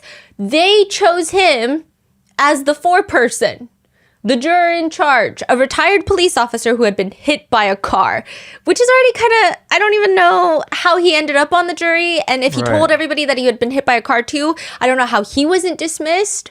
But just all very weird. Also, at the very last moment, so the way that this worked in this trial is that the alternates are chosen at the very last minute. It's like a luck of the draw numbers game. It's random. And all the defense-friendly jurors get chosen as alternates. What are the odds? What are the odds of that? Then, according to multiple jurors, there was confusion in the deliberation room whether or not the jurors could declare a partial verdict, meaning, hey, can we say not guilty or guilty to some charges and then be hung on other charges? That was a huge thing for the Sean Combs case. For example, it's like if you are hung on the RICO verdict, then everything else has a verdict and he will only have a mistrial on the RICO charge, which is clearly not what happened. But that was the conversation when there was deliberations happening. So that was the conversation between the jurors on this case. They didn't really know what was going on, but they said, we all voted unanimously that Karen was not guilty of second-degree murder. We were hung on the other charges, like the manslaughter charge. We just couldn't agree. So the most serious one that Yes. they're saying she's not guilty Yeah. on that one for sure. They expressed that to the judge, or so they thought, and the judge pretty quickly, Auntie Bev, is like, okay, so you guys are deadlocked on the charges, so I'm declaring a mistrial, which means she's going to get retried for all the charges, including second-degree murder. The defense didn't know this until after the mistrial is declared. A few of the jurors called the defense themselves and said, something weird happened. That is crazy. Okay, to clarify, she got charged a bunch different charges. Yes. The most serious one is second degree murder. And the jurors say, no, she's not guilty on that one. Unanimously. Right. The rest, We're fighting. we're fighting. hung. The right thing to do is remove that for the next trial. Yes. So just retry her for all the other charges. Manslaughter, things of that nature. But instead, they did the whole thing again. Yes, which the defense have tried to take to the superior courts as double jeopardy, which means you cannot be charged for the Yes. same crime twice. Yes. And they said to prove that, we need to bring the jurors in and make sure that they unanimously voted, because that's what the jurors, like 5 jurors, have come out to us and said that's what they said.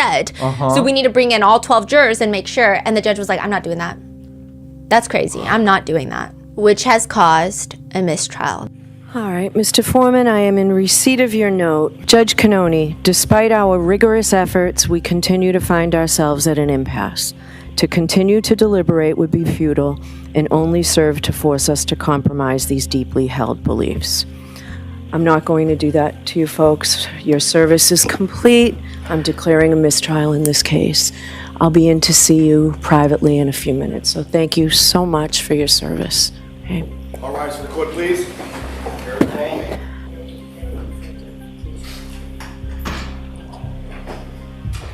That is why we have a second trial in this case. And the court presence, I mean, even during the first trial was intense. People, I guess in a dark humor sense, called it like a gender reveal party. Outside the courthouse, you have a sea of people wearing pink in support of Karen Reed, and blue, obviously, blue for cops in support of justice for John O'Keefe, which Karen Reed has expressed her confusion because justice for John O'Keefe is not exclusive with supporting Karen Reed. She believes that she is also fighting for justice for John O'Keefe because he's not going to get justice unless whoever killed him is discovered. And she's like, that's not me, so you're not getting justice by putting me in jail. I don't understand. Others are saying, no, you did it, so you need to go to jail. And there has just been lots of people. People are outside the courthouse 8 hours a day wearing t-shirts, holding signs, and they will live stream it outside the courthouse, put it on speakers, and they sit there with lawn chairs. They'll bring snacks, coolers. It's almost become a thing in Boston, Massachusetts, where you don't bring up Karen Reed's name at the dinner table because it's that divisive. Parents and children have stopped talking to each other. Friend groups have dissipated. They said it's worse than talking about politics. And Paul O'Keefe hates that. He says, unlike most people accused for murder and sued for wrongful death, Karen Reed has embraced her celebrity in outsized ways. This intensive media campaign to influence potential jurors compounds the O'Keefe's family's terrible loss while delaying and denying her accountability.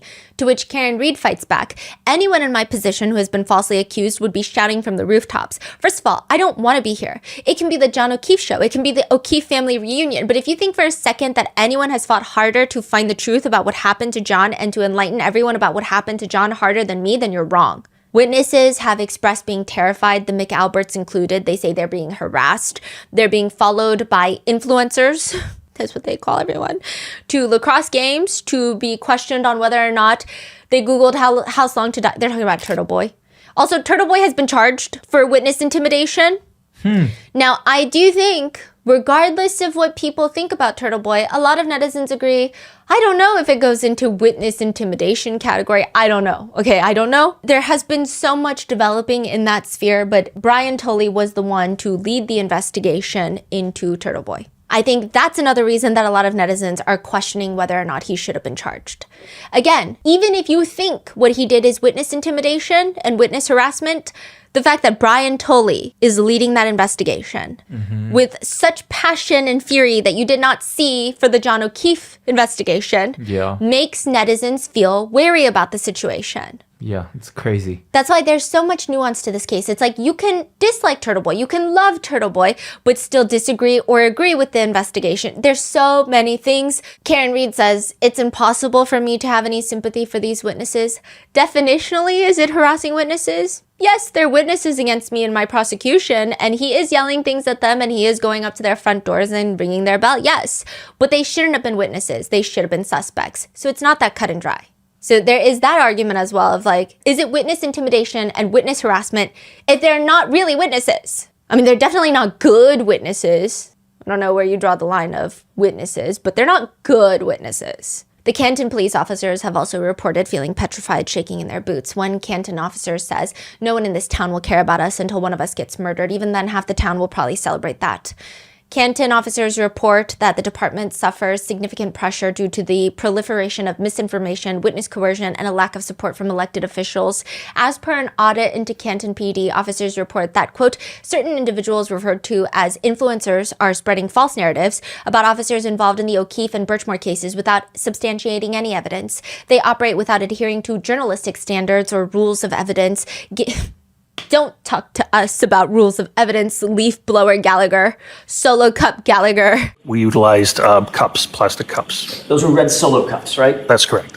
The same kind of red Solo cup you drink beer out of at a barbecue? Yeah, sure, you could. Okay. Rules of evidence, gaining notoriety by circulating unfounded narratives in pursuit of fame and viewership.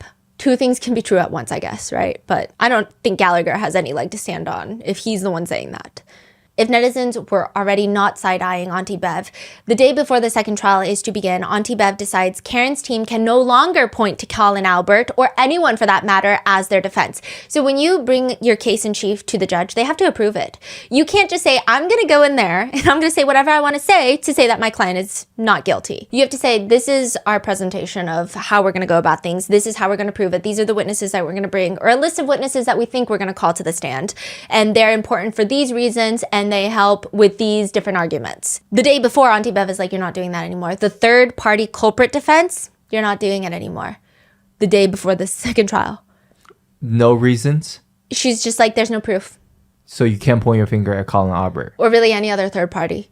So the defense has to switch gears, and all they can focus on is corruption of the investigation, which, to be fair, is not that hard to do, but it is strange that it happened so quickly before the second trial. The prosecutors bring in Hank Brennan. He is a special prosecutor, meaning he's not part of the DA's office. He's not a prosecutor. He's a criminal defense attorney. He's brought in by the DA's office to act as a special prosecutor for this specific case. You do this a lot when you are going into very niche fields. You'll often see it with most really well-equipped DA's offices have people that are very well-versed in financial crimes. A lot of federal U.S. attorney's offices have people that are well-versed in financial crimes, crypto, but sometimes those are the times you would bring in a special prosecutor when you're like, whoa, we're dealing with something that would take us a long time to even learn about the thing that we're dealing with. Yeah. They bring him, or you bring them in when you're going up against a very strong team. That's why a lot of people thought that the Diddy case, they should have brought in a special prosecutor to go up against some of these very high-powered criminal defense attorneys that have a lot of flair, that have a lot of charisma on their side. They bring in Hank Brennan. I don't know if he was the one to bring in. Really? I'm just going to be so real with you. He is a very well-known, was a well-respected criminal defense attorney prior to this case, but you got destroyed.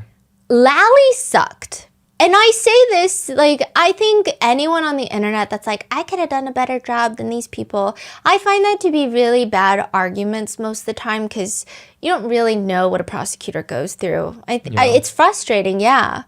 But sometimes I read comments online and I'm like, I do think you could have done a better job than Lally. I do think so. Really? It's 1/16 of an inch by 1/16. You have 1 minute, Mr. Lally. Wrap it up. Yes, Your Honor. All consistent. I don't know what Lally was doing, but your comments make sense in my head. Yeah, Lally sucked. Hank Brennan sucks less, but he is so aggressive to the point of just coming off angry and hostile for no reason. Just aggressive, just so mean for what? I don't know for what. Why are you being like that? That's the feeling Hank Brennan gives. It seems like there are a lot of netizens have psychoanalyzed that he has sour feelings that the defense team, because he's a criminal defense attorney at the end of the day, defense team, they're getting a lot of star power, lots of praise, and people are making memes and thirst traps of them, and he's just hanky spanky. And he's upset that he's hanky spanky. The question ultimately is Hank Brennan going to be worth it? Because between November of last year and June of this year, the special prosecutor is getting paid more than $500,000 in legal fees alone from taxpayers. Close to $600,000, $566,000. In half a year. Yes. Wow. And that's not even, I mean, first of all, the taxpayers don't get a choice. And that's not including all of the different experts that are paid, the other prosecutors, the paralegals, all of the administrative fees. That's just Hank Brennan is getting paid nearly $600,000 in half a year. It's crazy. So locals are mad because what about the other families that want justice? DA's offices have budgets at the end of the day that they can spend on cases. Why are they blowing like a third of their budget on this case for a retrial that nobody asked for? The defense team also adds new additions to their legal defense team. And if you're wondering, how can Karen afford it? She lost her job. She sold her house, is paying for it with her house, got rid of her 401k, is paying for that. I mean, she's like $5 million in legal debt, technically. I mean, Jackson and Little alone said for the two trials, typically, for any other client, they would have charged like $10 million upwards. Dang. But they are deferring their legal fees. They haven't really gotten paid by Karen Reed. All of the new attorneys have also come in pro bono. Wow. That also feels like an indication of how they feel about her innocence. Victoria George is one of the more interesting additions to Karen's legal team. She's an employment lawyer. So people thought that was weird. Why is an employment lawyer getting on this case? Victoria George has very interesting insight to provide for Karen's legal defense team. It's the fact that she was on the jury for the first trial. She became an alternate juror at the end, but she was allowed on the jury because she's an employment lawyer. She didn't know anything about the Karen Reed case. She was on the first jury. How does that work? Yeah. She was on the first jury. And then afterwards, she's like, can I be on your team? She called the defense team and had conversations about, hey, I'm telling you, something was weird. And as an attorney, as someone that upholds the legal justice system to a very high degree, I just thought you should know. And there were first jokes about like, you should be on you're still licensed to practice, right? Because at that point, she wasn't practicing as much. She has children and she was at home taking care of them.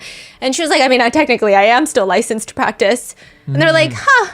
So then eventually she went on this case pro bono. That is insane. Yes. And she probably knows the case inside out too after the whole trial. Wow. But more than that, with the Combs case, as I've told you about, a lot of people spend a lot of money hiring jury consultants, which are attorneys who will just tell you what rings well with jurors. She's been a juror. She can tell you what hit well and what didn't. That's so crazy. Wow. She says, if I, as a lawyer, am too afraid to stand up for what I believe in, who will? What happened to John O'Keefe was a tragedy, but just because something is sad doesn't mean that the person in the defendant's seat is responsible. I can feel bad for his family and believe that she's not guilty at the same time. Then you have Robert Alessi. Everybody loves Robert Alessi. This defense team is fascinating.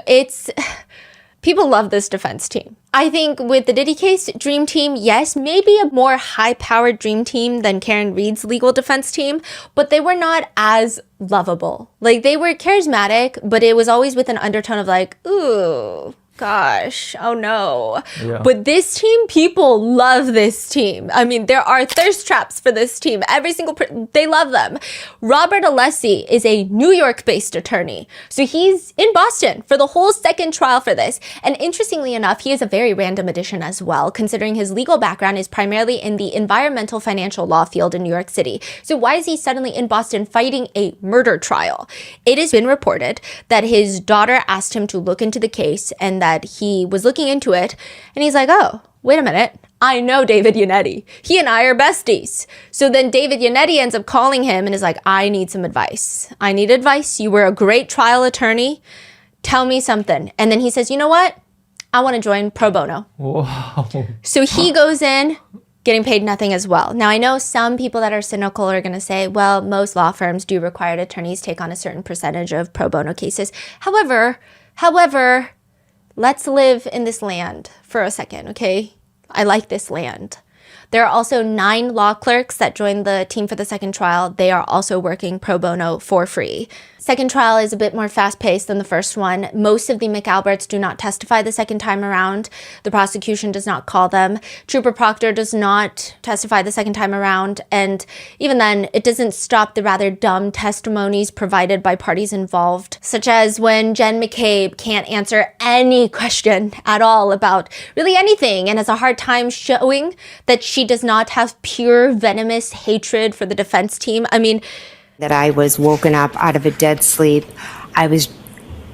Karen showed up at my house screaming. I went out to help her look for John. And then we found one of my closest friends on the front lawn. And she was saying crazy things and acting crazy and Ms. acting McCabe, that's not my erratic. question. Jen! I was more focused on her and her hysteria than which officer was asking the question. I don't recall. I don't recall. I don't recall. I don't recall. I don't recall. I don't recall. I don't recall. I don't recall.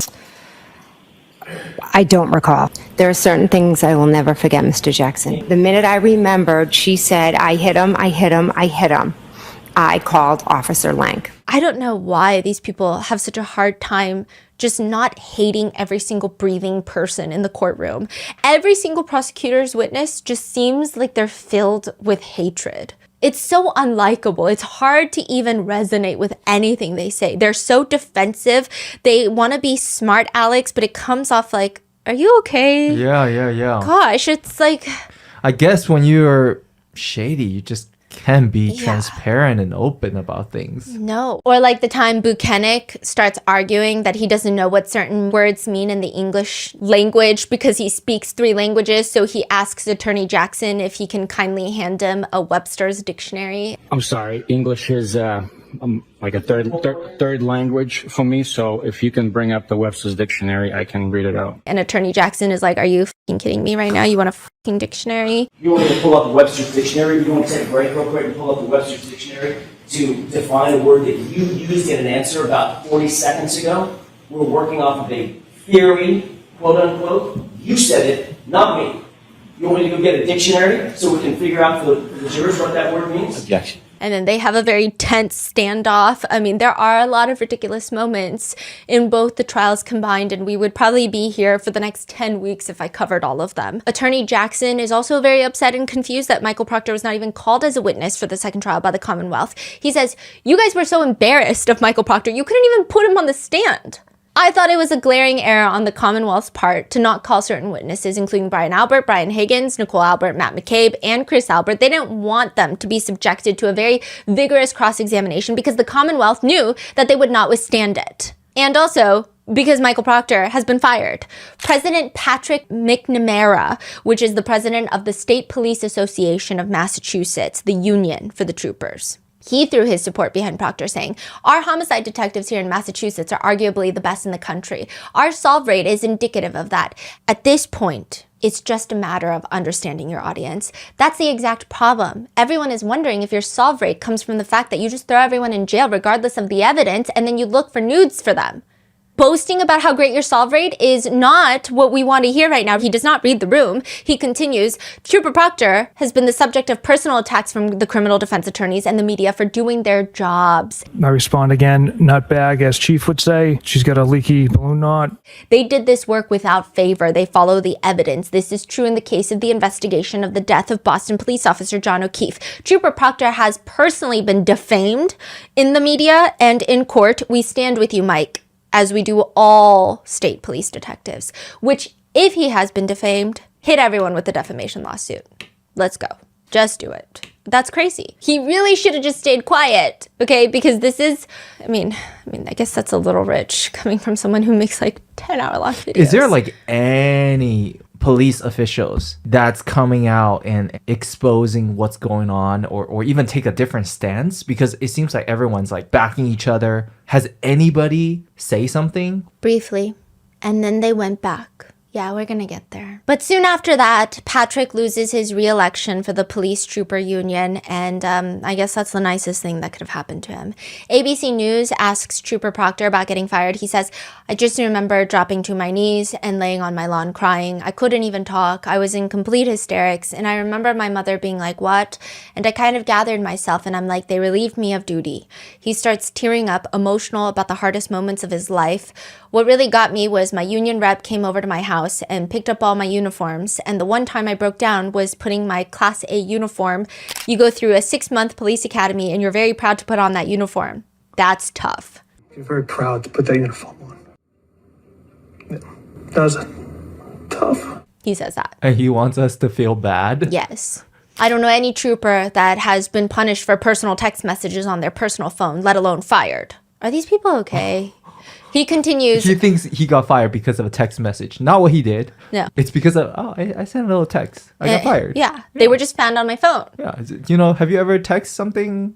It means nothing. It means nothing. These text messages are juvenile, as they are. It's not me as a person. I vented after being involved in an investigation of a police officer and used words that I regret.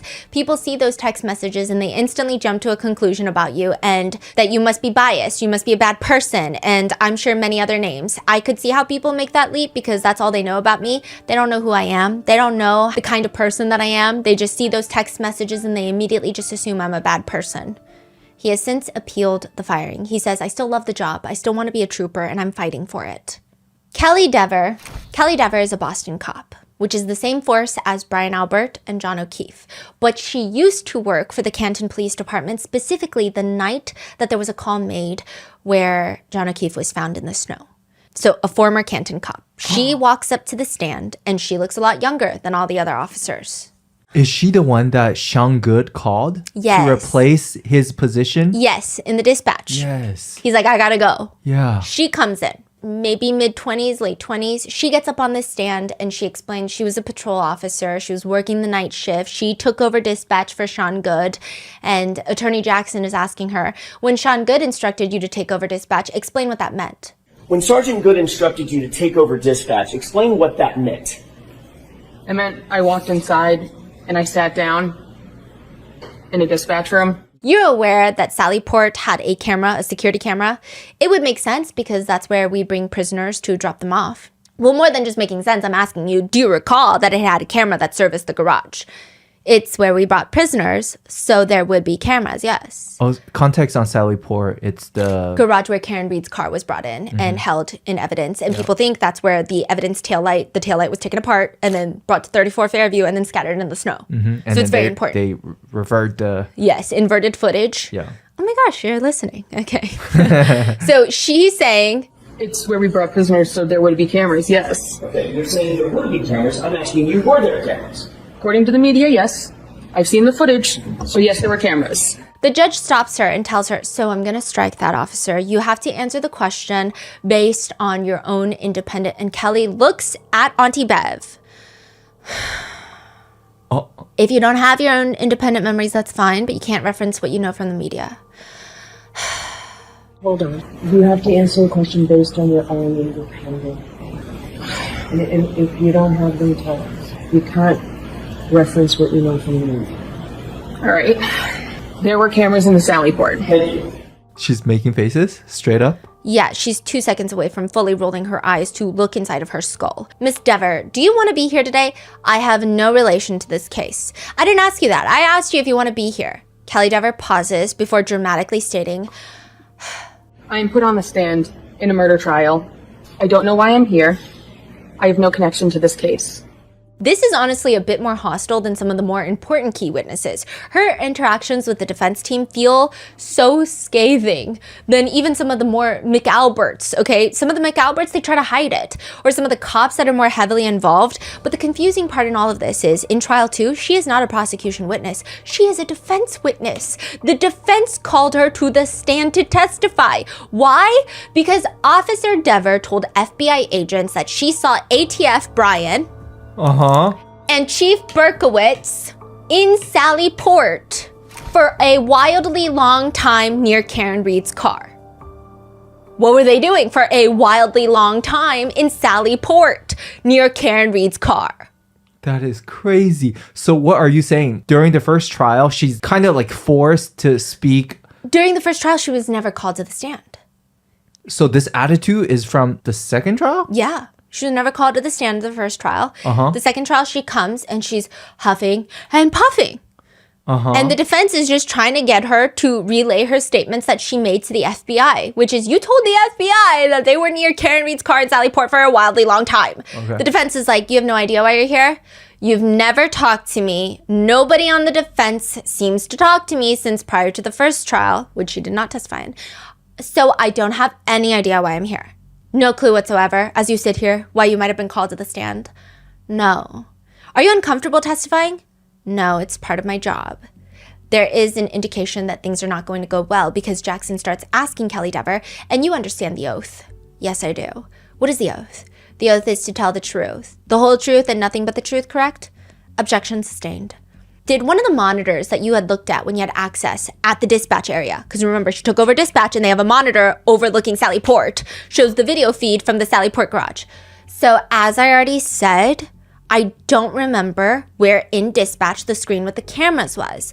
There was a camera in Sally Port. If I'm going to make the assumption, then yes, of course, but now that's an assumption. I'm not asking you for an assumption. I'm asking you, did one of those feeds, do you recall or not, there was footage that you could see a monitor on the dispatch area?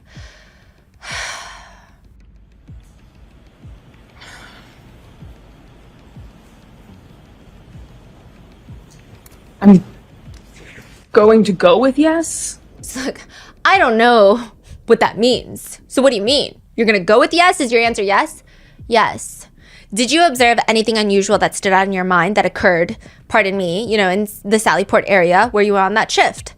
So we've discussed this previously. I can't make that statement on the stand because I've been provided information released by the defense that it was not a memory, that it was a distorted memory. Therefore, I can't state it because at that point, it would be a lie. I cannot make that statement that you're wanting me to make on the stand because I've been advised it would be a lie. So she's saying what I said to the FBI was a false memory. She's saying I never saw Chief Berkowitz or Brian Higgins in Sally Port. It was a false memory. What? Like how did you even come up with that? Because she said that she had clocked out before the time that she would have seen them. But clocking out doesn't mean anything. And also those records can probably be fudged. I don't know. Don't ask me. But she's saying it was a false memory. Which the defense is like, okay, first of all, a police officer with false memories should not be a police officer. Because what are you doing? Throwing people in jail over false memories? Yeah. Ms. Dever, I've never asked you to make a statement one way or the other on the stand. I'm asking you an open-ended question. Given factual information that makes it so that I know, I did not know. So the answer is no. Correct. But that doesn't make sense because why did you tell the FBI then? Were you advised lying to those officers, the FBI officers, would have been a crime?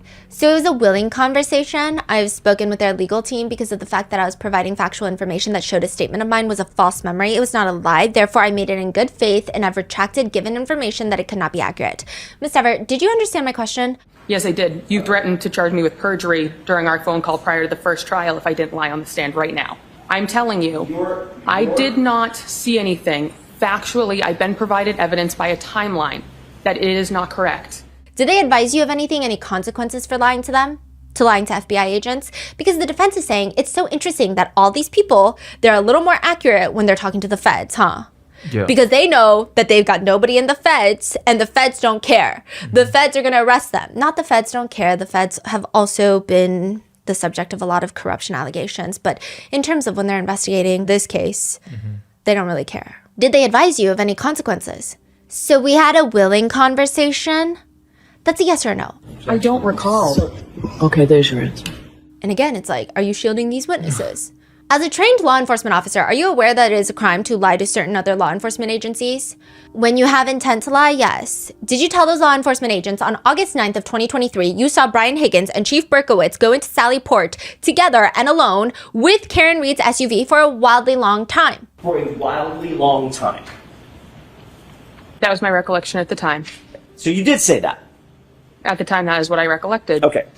What's even more interesting, and you'll see by the line of questioning, is that after she moves to Boston Police Department, the commissioner, the man who runs Boston PD, Michael Cox, calls this random patrol officer, Kelly Dever, into his office.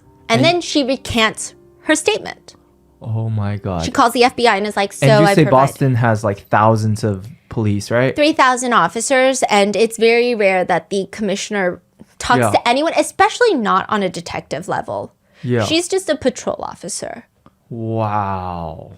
Did you have any conversation with anybody in the commissioner's office at the Boston Police Department? Not about anything malicious. I didn't use the word malicious. Why do you say malicious? I had a conversation, but it was my department saying, regardless of what I need to say on the stand, they support me.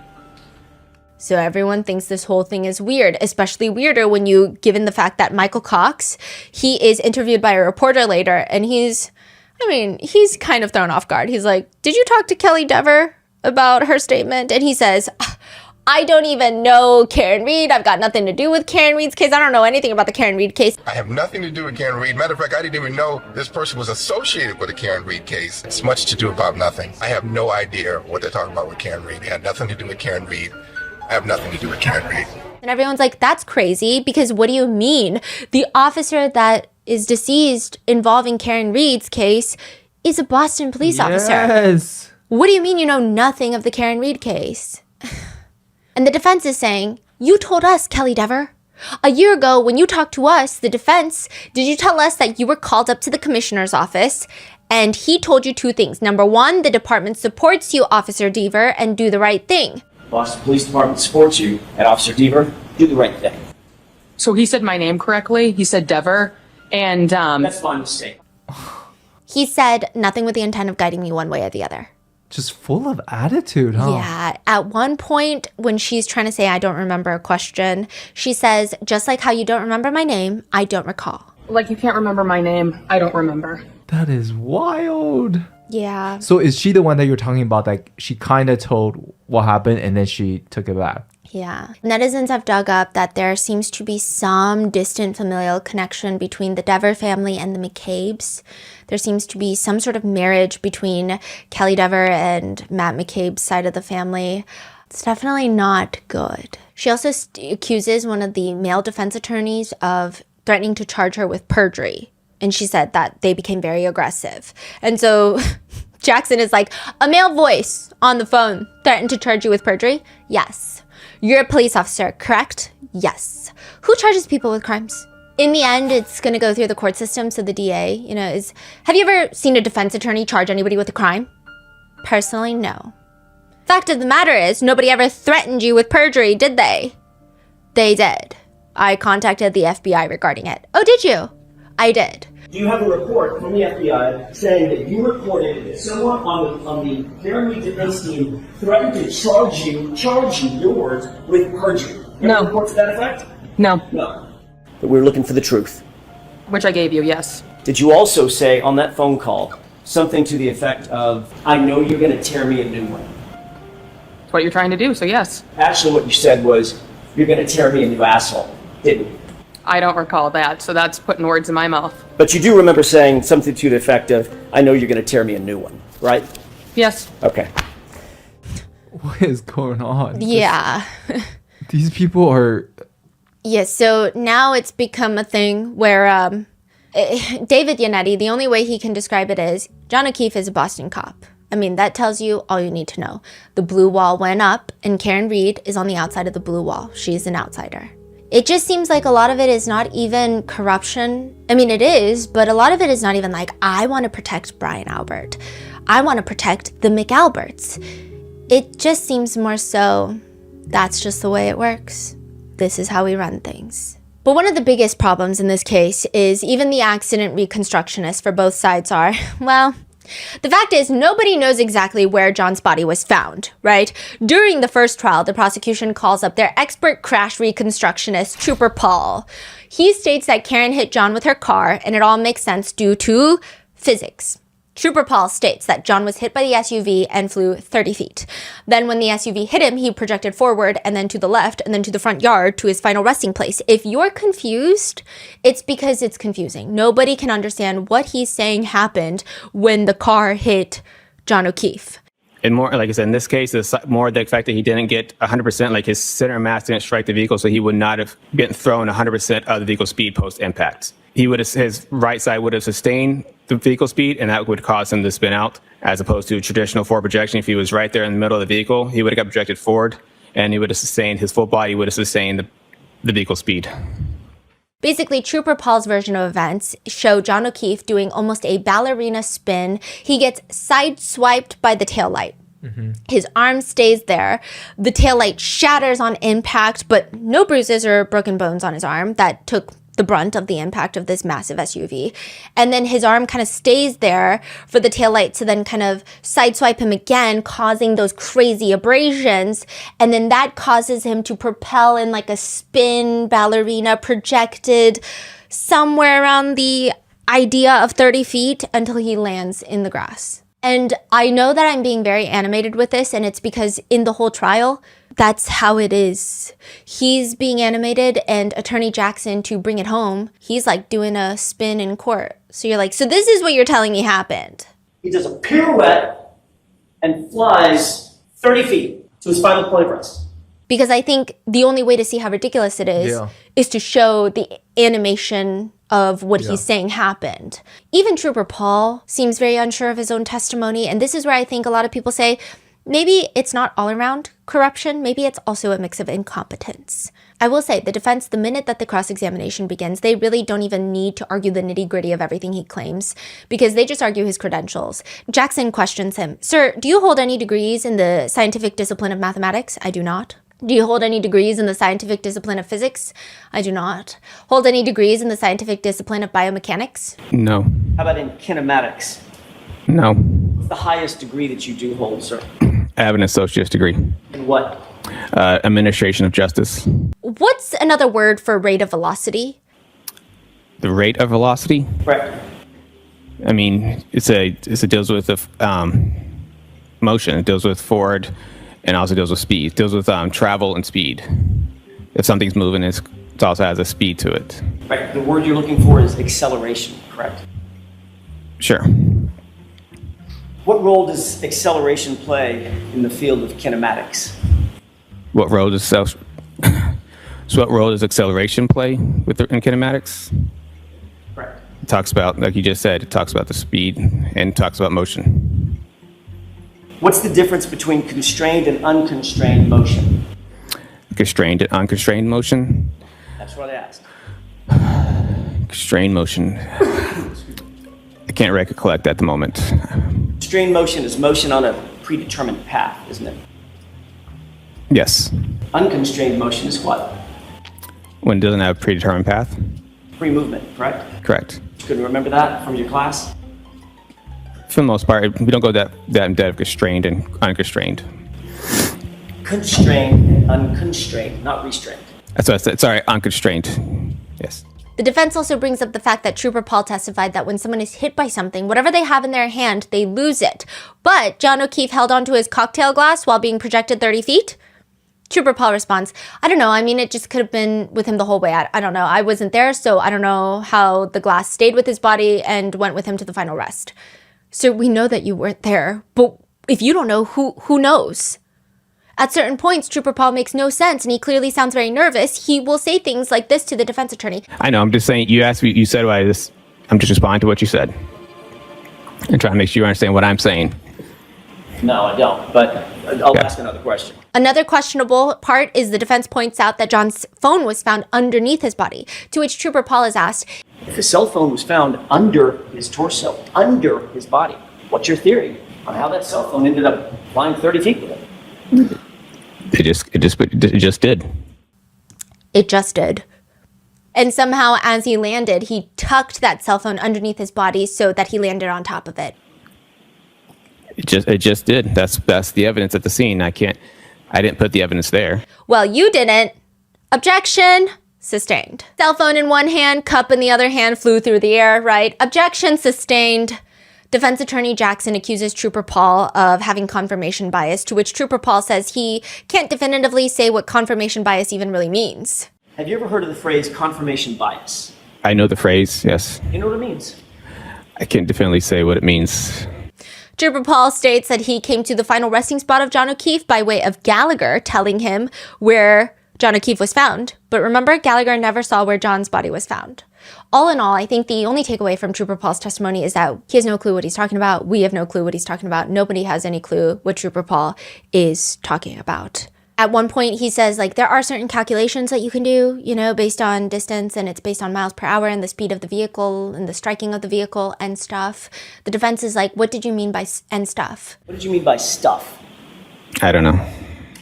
Ultimately, Trooper Paul admits, that one more time? We could not calculate anything from this collision. Side note, he doesn't even know John O'Keefe's weight, which you would think is one of the most important things. Are you kidding me? He also doesn't know the mass weight of the vehicle. Are you kidding me? It's just so clear that he wrote... How is he an expert? We don't know. It's like when you write, I speak Mandarin on your resume. Well, you do. I speak Mandarin on your resume, and then you go... and suddenly you have to speak Mandarin, and then I'm just like, okay. How would you calculate how far a body at rest would travel after being struck by an object in motion? How would you calculate that? I would use a type of formula for calculations of post-impact speeds of pedestrians. The defense asks how the taillight was shattered. So the taillight in this case was shattered when it struck John O'Keefe's arm. Exactly what part of his arm? Based on what I saw for his injuries was the upper part of his arm down.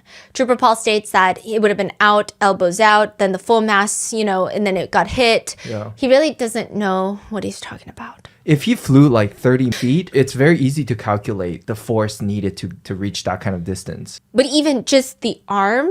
Yeah, that doesn't make sense. None of it makes sense. To shatter that type of plastic, yes. You know, what type of force? And then also it's a lot of the plastic taillight pieces were found around where John O'Keefe's body was found. So it shattered like an explosion. Right, exactly. None of it makes sense. Yeah. So then there was briefly... And there's only one thing that doesn't lie, which is physics. Yeah. That's one thing cannot lie. So just follow that, proves everyone is lying. Yeah. But he's like, no, this is exactly what happened. And when he's asked, how are there no injuries to John O'Keefe's arm other than those abrasions and lacerations, he says, I don't know. Literally, I don't know. Any other questions about that? Auntie Bev just sustains all of them. Jackson asks, and at the same time, he does a pirouette and flies 30 feet to his final resting point of rest. I don't know if he did a pirouette. He started rotating counterclockwise. I don't know how far he ran counterclockwise, but he started rotate. According to that, would push him to rotate counterclockwise. Whether he went counterclockwise all the way to his back toward the ground, it seems like a most likely possibility. At one point, the defense straight up asks Trooper Paul, the truth is, Trooper Paul, you have no idea what all these physics calculations mean, do you? Objection sustained. Netizen comments read, I was feeling sympathy for how insufficient Trooper Paul's intelligence is, but then I see him on cross trying to explain away a murder charge with his woefully lacking investigation and opinions. Not doing calculations because it was a reverse is a lie. The laws of physics exist. Gravity exists despite his wish that it didn't. I don't know, just like based on this person alone, just this little conversation alone, it's enough to prove that Karen Reed didn't hit John O'Keefe. That's it, period, the end. I don't even know how the mistrial happened from the first trial. It doesn't even make any sense. I think the biggest thing for me is the feds got involved. The federal investigation that has no connection with Karen Reed, that has no connection with the McAlberts, and their experts said these injuries from John O'Keefe were not from a collision. Yeah, exactly. And they had no skin in the game. They gave this to the Commonwealth and the defense, and they said, here you go. And I feel like that was where I was like, okay, then what can I say? I don't know physics like that, but they're telling me. So it wasn't from a collision, then let's look elsewhere, guys. Yes. But they're like, no, it was from a collision. In fact, Trooper Paul testified in trial 1, and clearly it did not go well. So for trial 2, the Commonwealth brings in expert witnesses, very expensive expert witnesses from a company called Aperture. The first one is Shannon Burgess. You can already tell things are going to go awry by the fact that his direct by Hank Brennan is 1.5 hours long, and the cross by Robert Alessi is 4.5 hours long, which, by the way, Robert Alessi is a pharmacist as well. He's got a lot of, it seems like he knows a lot of STEM related stuff. I don't know how else to describe it, but it seems like he's very well versed in anything STEM related.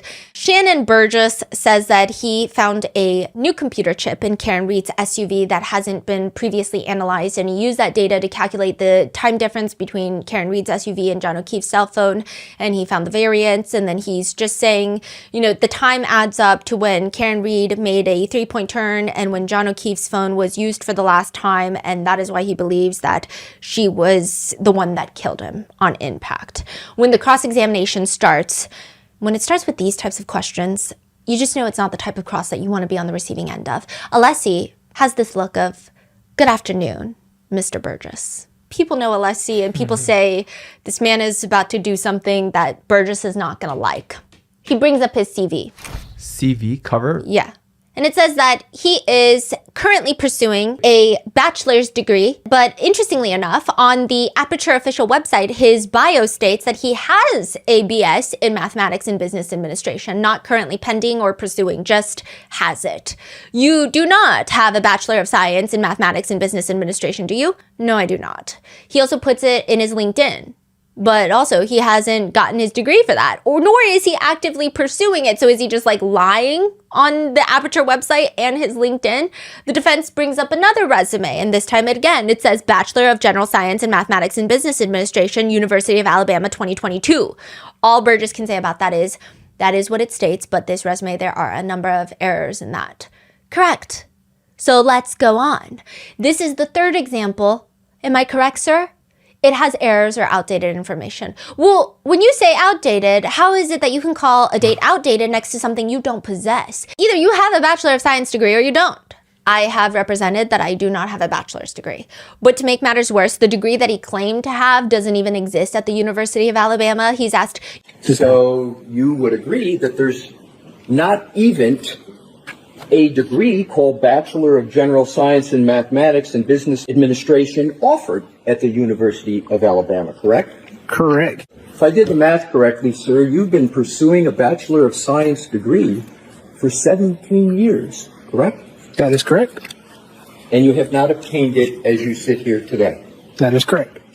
Is he embarrassed? What is happening right now? Yeah, so he's lying on his resume. He has no degree in this, but what if Shannon Burgess is a genius that excels in math, and this is an episode of Suits? He didn't graduate from school, but he is a prodigy level ability to comprehend car accidents and physics. That could be the case. The defense reveals that Shannon Burgess doesn't know the difference between a gigabit and a gigabyte. To simplify it, 1 gigabyte is 8 gigabits, which is kind of confusing, but that's like confusing 5 minutes and 40 minutes. It's a huge discrepancy, a huge miscalculation, misunderstanding, error, whatever Shannon Burgess wants to call it. Do I know the difference between the two? No, but I also don't work for Aperture, where these things can change the course of a defendant's life based on their calculations. Yeah. Burgess didn't even realize he misunderstood a gigabyte and a gigabit until the defense ARCA witnesses were like, hey, prosecutors, your experts are dumb. They confused it, so. Wow. Unbelievable. It was you that simply misunderstood the difference between gigabits and gigabytes, correct? Misinterpreted? I would not say misunderstood. He also misinterprets dates, just straight up gets dates wrong on his scientific findings. The defense also accuses him of just switching up his data and findings whenever other experts that are also testifying for the prosecution find different findings, just to make it all cohesive, which is not at all what you're supposed to do.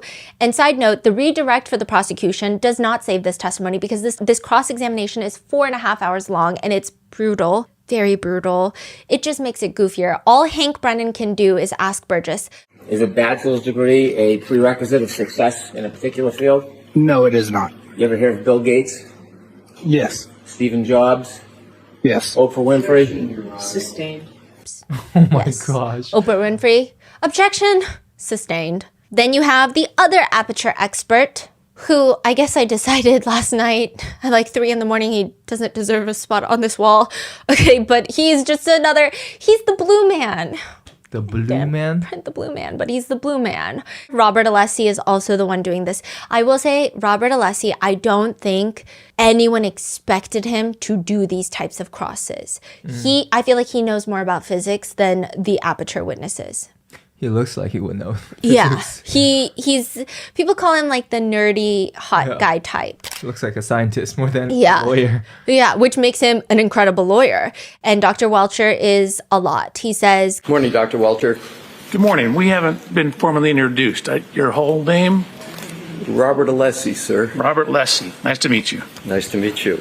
which I just felt like Welcher's trying to assert his dominance, which doesn't bode well for him later on. He introduces himself as an action reconstruction and biomechanics expert. He's got a little feistiness in him. Alessi asks him, and would you agree that the first question, or one of the first questions that are to be asked by a biomechanical engineer when conducting an analysis of, say, an injury, is how did this happen? Is that one of the first few questions that you ask? No, that's usually the last question. Oh, so for you... So hold on a second. Okay, generally what you want to do is gather data. You want to know what injuries there are, what evidence there is, like, for example, on the vehicles. And then the very last thing you want to know or define is, given all that information, how did it happen? So that's the end. It's very preachy. Yeah, it's like kind of like, he's like, so hold on a second, let me tell you how it's done. Yeah. Unfortunately, Welcher has no explanation for how the car hit John on the hand and broke nothing in his hand or his arm. Is 300 to 400 pounds of force sound right from the literature that it would take to break a bone in the hand? For a distributed load, yes, such as the taillight, no. Moving on, because Welcher is mainly known for his blue paint, Alessi asks him, Dr. Welcher, I would like to talk now about your paint exercise. I'll just call it the blue paint exercise. Is that descriptive enough for you to know what I'm talking about? No, it's not an exercise, it's a test. Okay, you want to call it a blue paint test? Sure. Okay, let's call it a blue paint test. So your blue paint test involved painting the right rear taillight blue, correct? Correct. So he bought a Lexus. Who bought a Lexus? Welcher bought a Lexus for Aperture. I mean, the Commonwealth's paying for it. Bought a Lexus, painted the rear taillight blue, and then he's standing there and has it back up into him at 2 miles per hour. He runs 3 tests where the blue paint backs up to him in 2 miles per hour to see where the blue paint lands on his hand, because he is also the same height as John O'Keefe, or around the similar same height. But that's confusing for the defense, because it's like, you don't even know where John O'Keefe was standing. You don't know if he was standing on the lawn, which would be a few inches discrepancy from if he was standing on the street. So if you don't know where he's standing, and these few inches make vastly different results for a test like this, what kind of test are you running? Also, you're running the test at 2 miles per hour. Yeah. The Commonwealth is claiming that she hit him at over 20 miles per hour. How can you even run a test like that? Yeah. So they're asking you to... You didn't do a blue paint test with the vehicle going at 20 miles per hour, correct? That is correct. I was not going to hit myself with a Lexus at 20 miles an hour. You could have done other tests where the vehicle was going at 20 miles per hour if you used a crash test dummy, correct?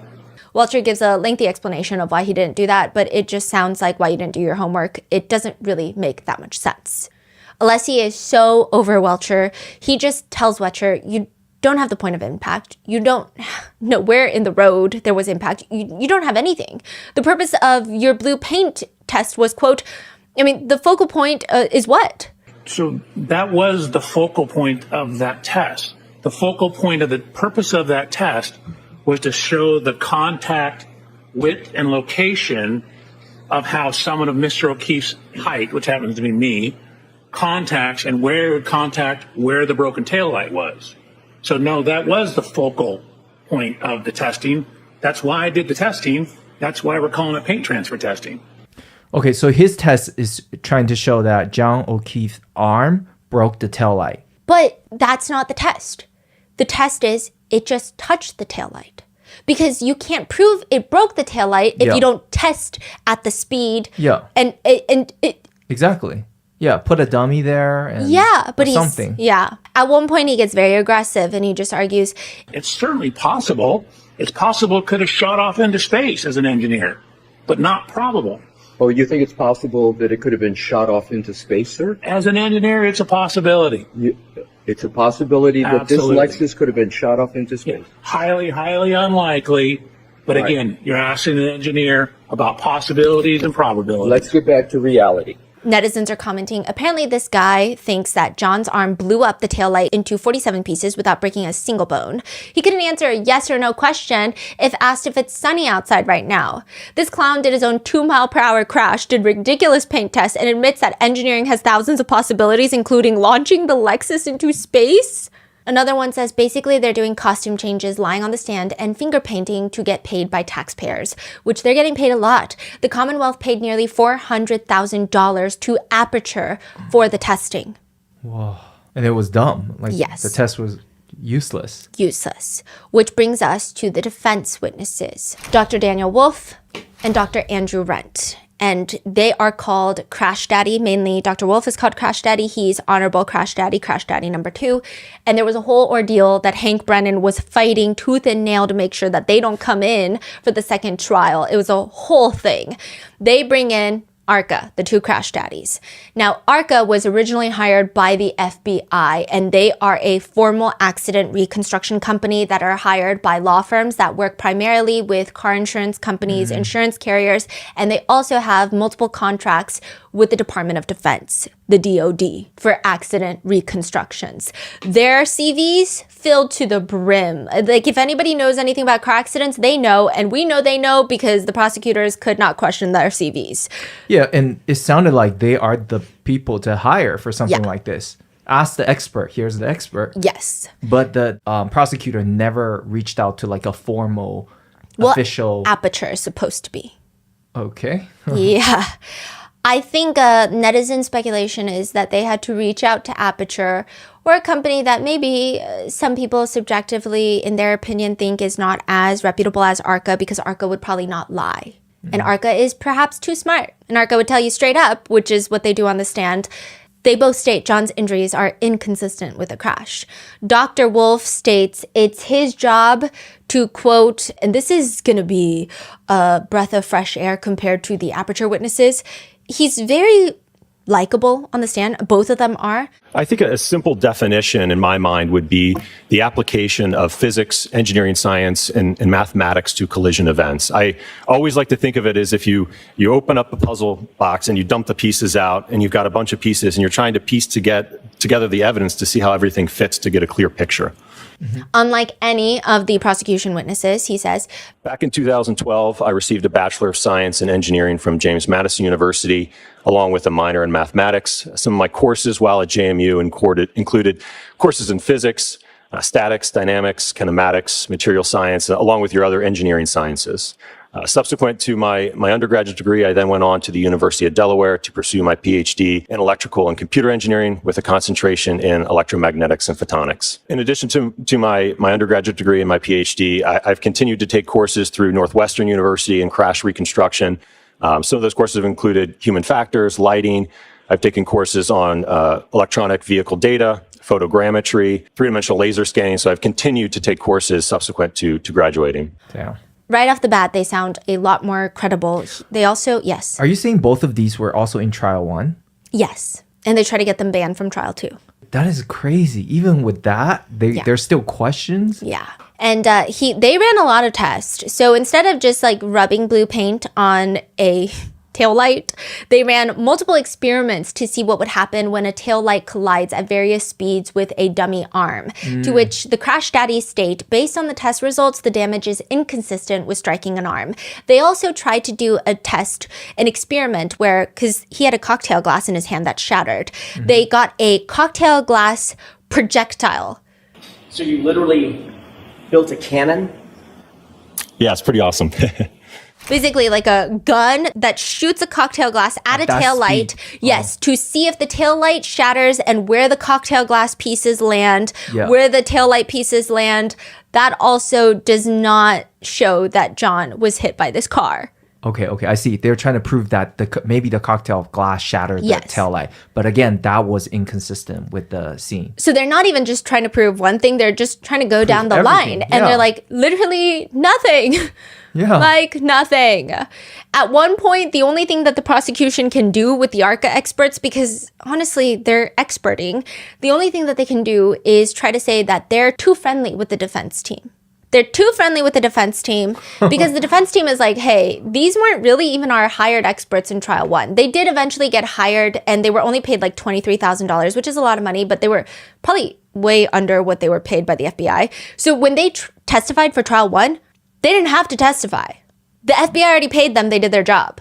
Yeah. But they came in and they testified. For trial two, I think their hotel fees, their traveling, their time was compensated for $23,000. And he's making a whole big ordeal about it when he just paid Aperture $400,000. But he's just trying to say, you guys are too close. That's like the last thing he should be questioning right now. Like, when you look at this whole map that everyone knows each other. And he's just also saying things like, Sue, you call him Alan Jackson? Sounds like you guys are friendly. And Crash Daddy is like, what are you talking about? It's literally, I've become familiar with him over the years, so I call him Alan. And then I think he becomes a meme at this point because he says, what would you call me? And everyone's like, are you jealous of Crash Daddy? Like, what do you want him to call you? It seemed like people have been putting romantic music and like, what would you call me then? And he just says, probably Mr. Brennan. And everyone's just like, okay. And then at one point, Dr. Rent, Honorable Crash Daddy number 2, he throws shade at Aperture and he says, well, the blue paint test is the only test that he performed. And he referenced that test for his opinion that the position and lacerations are consistent with the taillight cover. So if that test was not intended to signify or demonstrate the orientation of the arm, that's the only test he did. So if it doesn't represent that, it's really meaningless in his analysis and conclusions. He's saying, what was the test for? I don't know what. You did a test and it failed, so you have no answer. So what did you do that for? So why are you showing us this test? Exactly. Because this test means nothing. Yes. That's a stupid test. Yes. Which is how a lot of netizens feel. And they feel that Crash Daddy's dimples alone would have them believe them. And then the next problem is, if it's not caused by the arm, if we believe ARCA, then what could it be caused by? Now we bring up Chloe once more. The prosecution brings Terry Kuhn. She works for UC Davis at the veterinary genetics lab in the forensic unit. She's the DNA technical lead, and she's been doing this for 25 years. She had tested swabs sent in by the MSP and tested it for dog canine DNA, which it showed negative. But it did show positive for pig DNA, which she says could happen when you have pork or any sort of pig cold cuts or anything of that sort. So it doesn't necessarily say that he was at a pig farm or anything of that. But people thought it was very interesting that there's no dog DNA. But when the defense really gets into the nitty gritty of it all, they're asking her, do you know where the swabs came from? It was pulled from John's t-shirt that was laying on the hospital floor.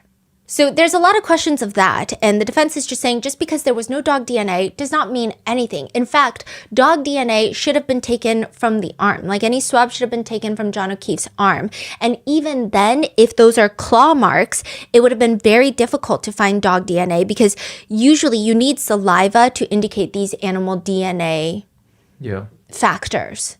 The defense bring in their own witness, an older doctor by the name of Dr. Marie Russell. And I don't know why, but Auntie Bev has beef with her for no reason. Because during a voir dire, so voir dire is not just jury selection. It could be like vetting of witnesses when the jury is not around. There's a voir dire of Dr. Marie Russell. And Auntie Bev is like, because it's a voir dire, I can ask questions. And everyone is like, I have never seen a judge ask questions. I mean, judges will sometimes ask questions when it's jury selection to make sure that everything is impartial, the jurors are all good, but this is weird. All right, so since this is a voir dire, I get to ask questions, doctor? So yes. Okay. I just have a couple of questions for you. I don't think I really heard you. So could you tell me again what your opinion is and to what degree you hold that opinion? Yes. Dr. Russell is very sharp. She is a professional dog bite expert. Her resume is as good as the ARCA experts. Residency at USC Level 1 Trauma Center, then forensic pathology residency at the LA County Coroner's Office. She has been studying dog bites for a very long time.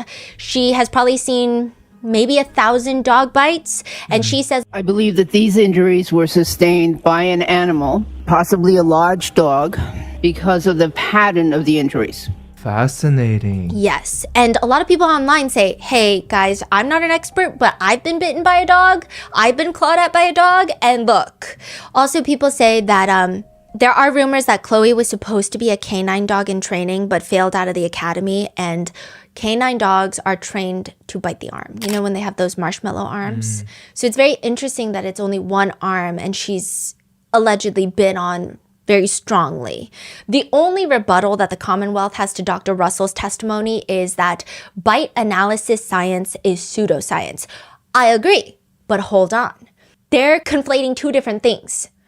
Bite analysis science is pseudoscience when you look at bite indentations on like a person's arm. Let's say someone bit my arm. Yeah. And they take a picture of this and they bring up scans of people's teeth. And they say, does person 1 fit? Does person 2 fit? Does person 3 fit? It's person 3. Convict them. That is pseudoscience. It's very hard to identify the individual. But that's not what Dr. Marie Russell's doing. She's saying, I mean, you can kind of tell when it's a dog bite. I'm not saying which dog it is. I'm not saying which breed of dog it is. I'm just telling you, these are very consistent with what I have seen are dog bites because I study dog bites. Wow. Yeah, but they're saying, no, bite science is pseudoscience. And she's like, I'm not saying I'm going to tell you which dog, which breed of dog, but this is very weird. Yeah. People think it's so crazy that this is happening. So then just bring in Chloe, right, to examine her. Well, defense attorney Jackson says, I want access to that dog. I might want to measure its claws. I might want to measure its teeth. I might want to have a forensic veterinarian look at the dog, examine the dog. And then we find out that the Alberts got rid of the dog. Their family pet, they get rid of Chloe and rehome her in Vermont. Insane. The defense is saying that the Commonwealth never gave them any sort of information. They gave them some random vet form of a dog that's not even named Chloe on the vet forms, of like random people from Vermont. And they're like, who are these people? We don't even know if that's Chloe. Who's to say that's Chloe? That could be a different German Shepherd. Who's to say the Brian Alberts don't find a different German Shepherd? And it's like, that's Chloe. See, the teeth don't match. See, everything doesn't match. Oh my gosh. So they ask the McAlberts why they got rid of Chloe, and they say that recently, right before they rehomed Chloe, it's not because of John O'Keefe, it's because Chloe bit another dog, and then the two owners of the dog, two women that were walking that dog, tried to stop Chloe, and Chloe attacked the two women. They ended up in the hospital. One of those two women later reached out to Vanity Fair and said, I was scared because after I got out of the hospital, I was reached out to by Kevin Albert, a Canton police officer who was asking me, how can we make this go away? Whoa. Allegedly. Whoa. But they rehomed the dog.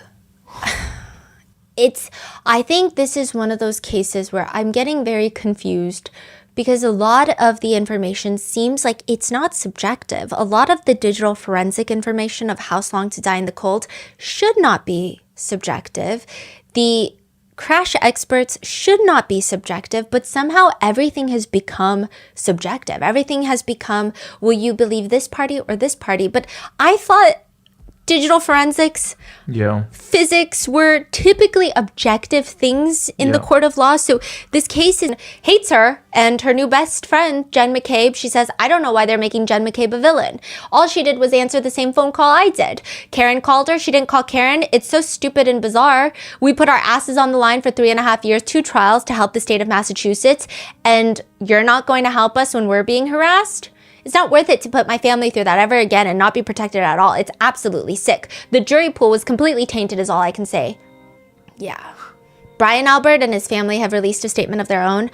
Our hearts are with John and his entire O'Keefe family. They have suffered through so much and deserve better from the justice system. While we may have more to say in the future, today we mourn with John's family and lament the cruel reality that this prosecution was infected by lies and conspiracy theories spread by Karen Reed, her defense team, and some in the media.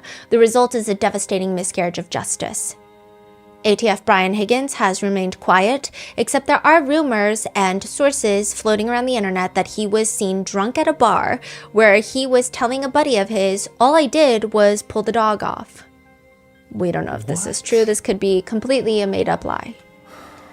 Brennan has made a statement after this case. He says, DA Michael Morrissey appointed me, giving me full discretion to independently assess this case and follow the evidence no matter where it led. After an independent and thorough review of all the evidence, I concluded that the evidence led to one person and one person only.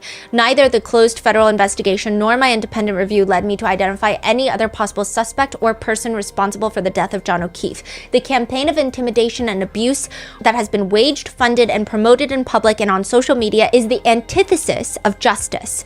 If this type of conduct becomes commonplace, it will threaten the integrity of our judicial system, affecting both victims and criminally accused.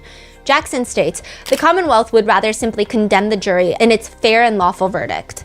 The O'Keefe family have since filed a wrongful death suit against Karen Reed, CF McCarthy's, the first bar that John and Karen went to, and then Waterfall Bar, saying that they overserved. And they are seeking about $50,000 in damages for, quote, conscious pain and suffering and profound emotional distress. Karen states the timing is very weird. She says that they could have sued me right when John O'Keefe passed, but they sued me after they found out that she wasn't going to prison. As for the kids, she really cares for those kids. And she says they've been exploited and brought into a trial they have no business being in. The hope for me is that one day one of them will grow up and dig into this case and be ambitious enough to say, I need to see everything. Jackson states about Karen and her criminal trials, make no mistake, it's not that the Commonwealth didn't prove that she's guilty. We proved that she's innocent. And the unfortunate thing is, it's caused a flood of people who probably are guilty that have Proctor and Lowley have touched their case in some way that are trying very hard to get their cases thrown out now. Really? And it's just become a thing where a lot of people say, I mean, looking at the evidence in their cases, it doesn't seem like a Karen Reed situation where they've been framed or potentially there's not enough evidence. But there could be cases that they wrongfully... Oh, yes, of course. Yes, of course. But the two in question that are coming up often, it doesn't seem like that's the case. And I think that's where a lot of netizens are even more infuriated because it's not even just Karen Reed, but you're talking about so much impact that's going to be left. Because what? You can't do your job? Also, the fact that the Fed's case is closed has been up for debate. Some people think that's the Feds. They haven't responded personally. It's just Hank Brennan and the prosecution saying that the Fed's case is closed, but we don't really know. And one person that has worked with the Feds before, the DOJ, they say, you know, it could be that the Feds are sitting back and not saying anything because the case is closed and they're silently walking away, or they could be working on this case as we speak. You never really know. Yeah. Karen Reed says, even if it's closed, that hardly means anyone involved in murdering John or framing me was cleared of wrongdoing, but everyone should know which side of the case is celebrating the federal investigation supposedly being closed and which side isn't. I will tell you which side of this case is culpable and therefore worried about a possible federal indictment. That is true. Yeah. One juror that was on the second trial has come out to say that they hope the FBI is investigating because they want justice for John O'Keefe and they don't think Karen did it. They say that means we have at least one killer in town, a wolf in sheep's clothing. As a matter of fact, I think we might have a whole pack. Yes. And that is where I leave you with Karen Reed's final part 4. What are your thoughts on this case? I know there's a lot more that we could have dug into, but it just would have taken me 20 episodes. What are your thoughts? Leave it in the comments, and I will see you in the next one. Be safe.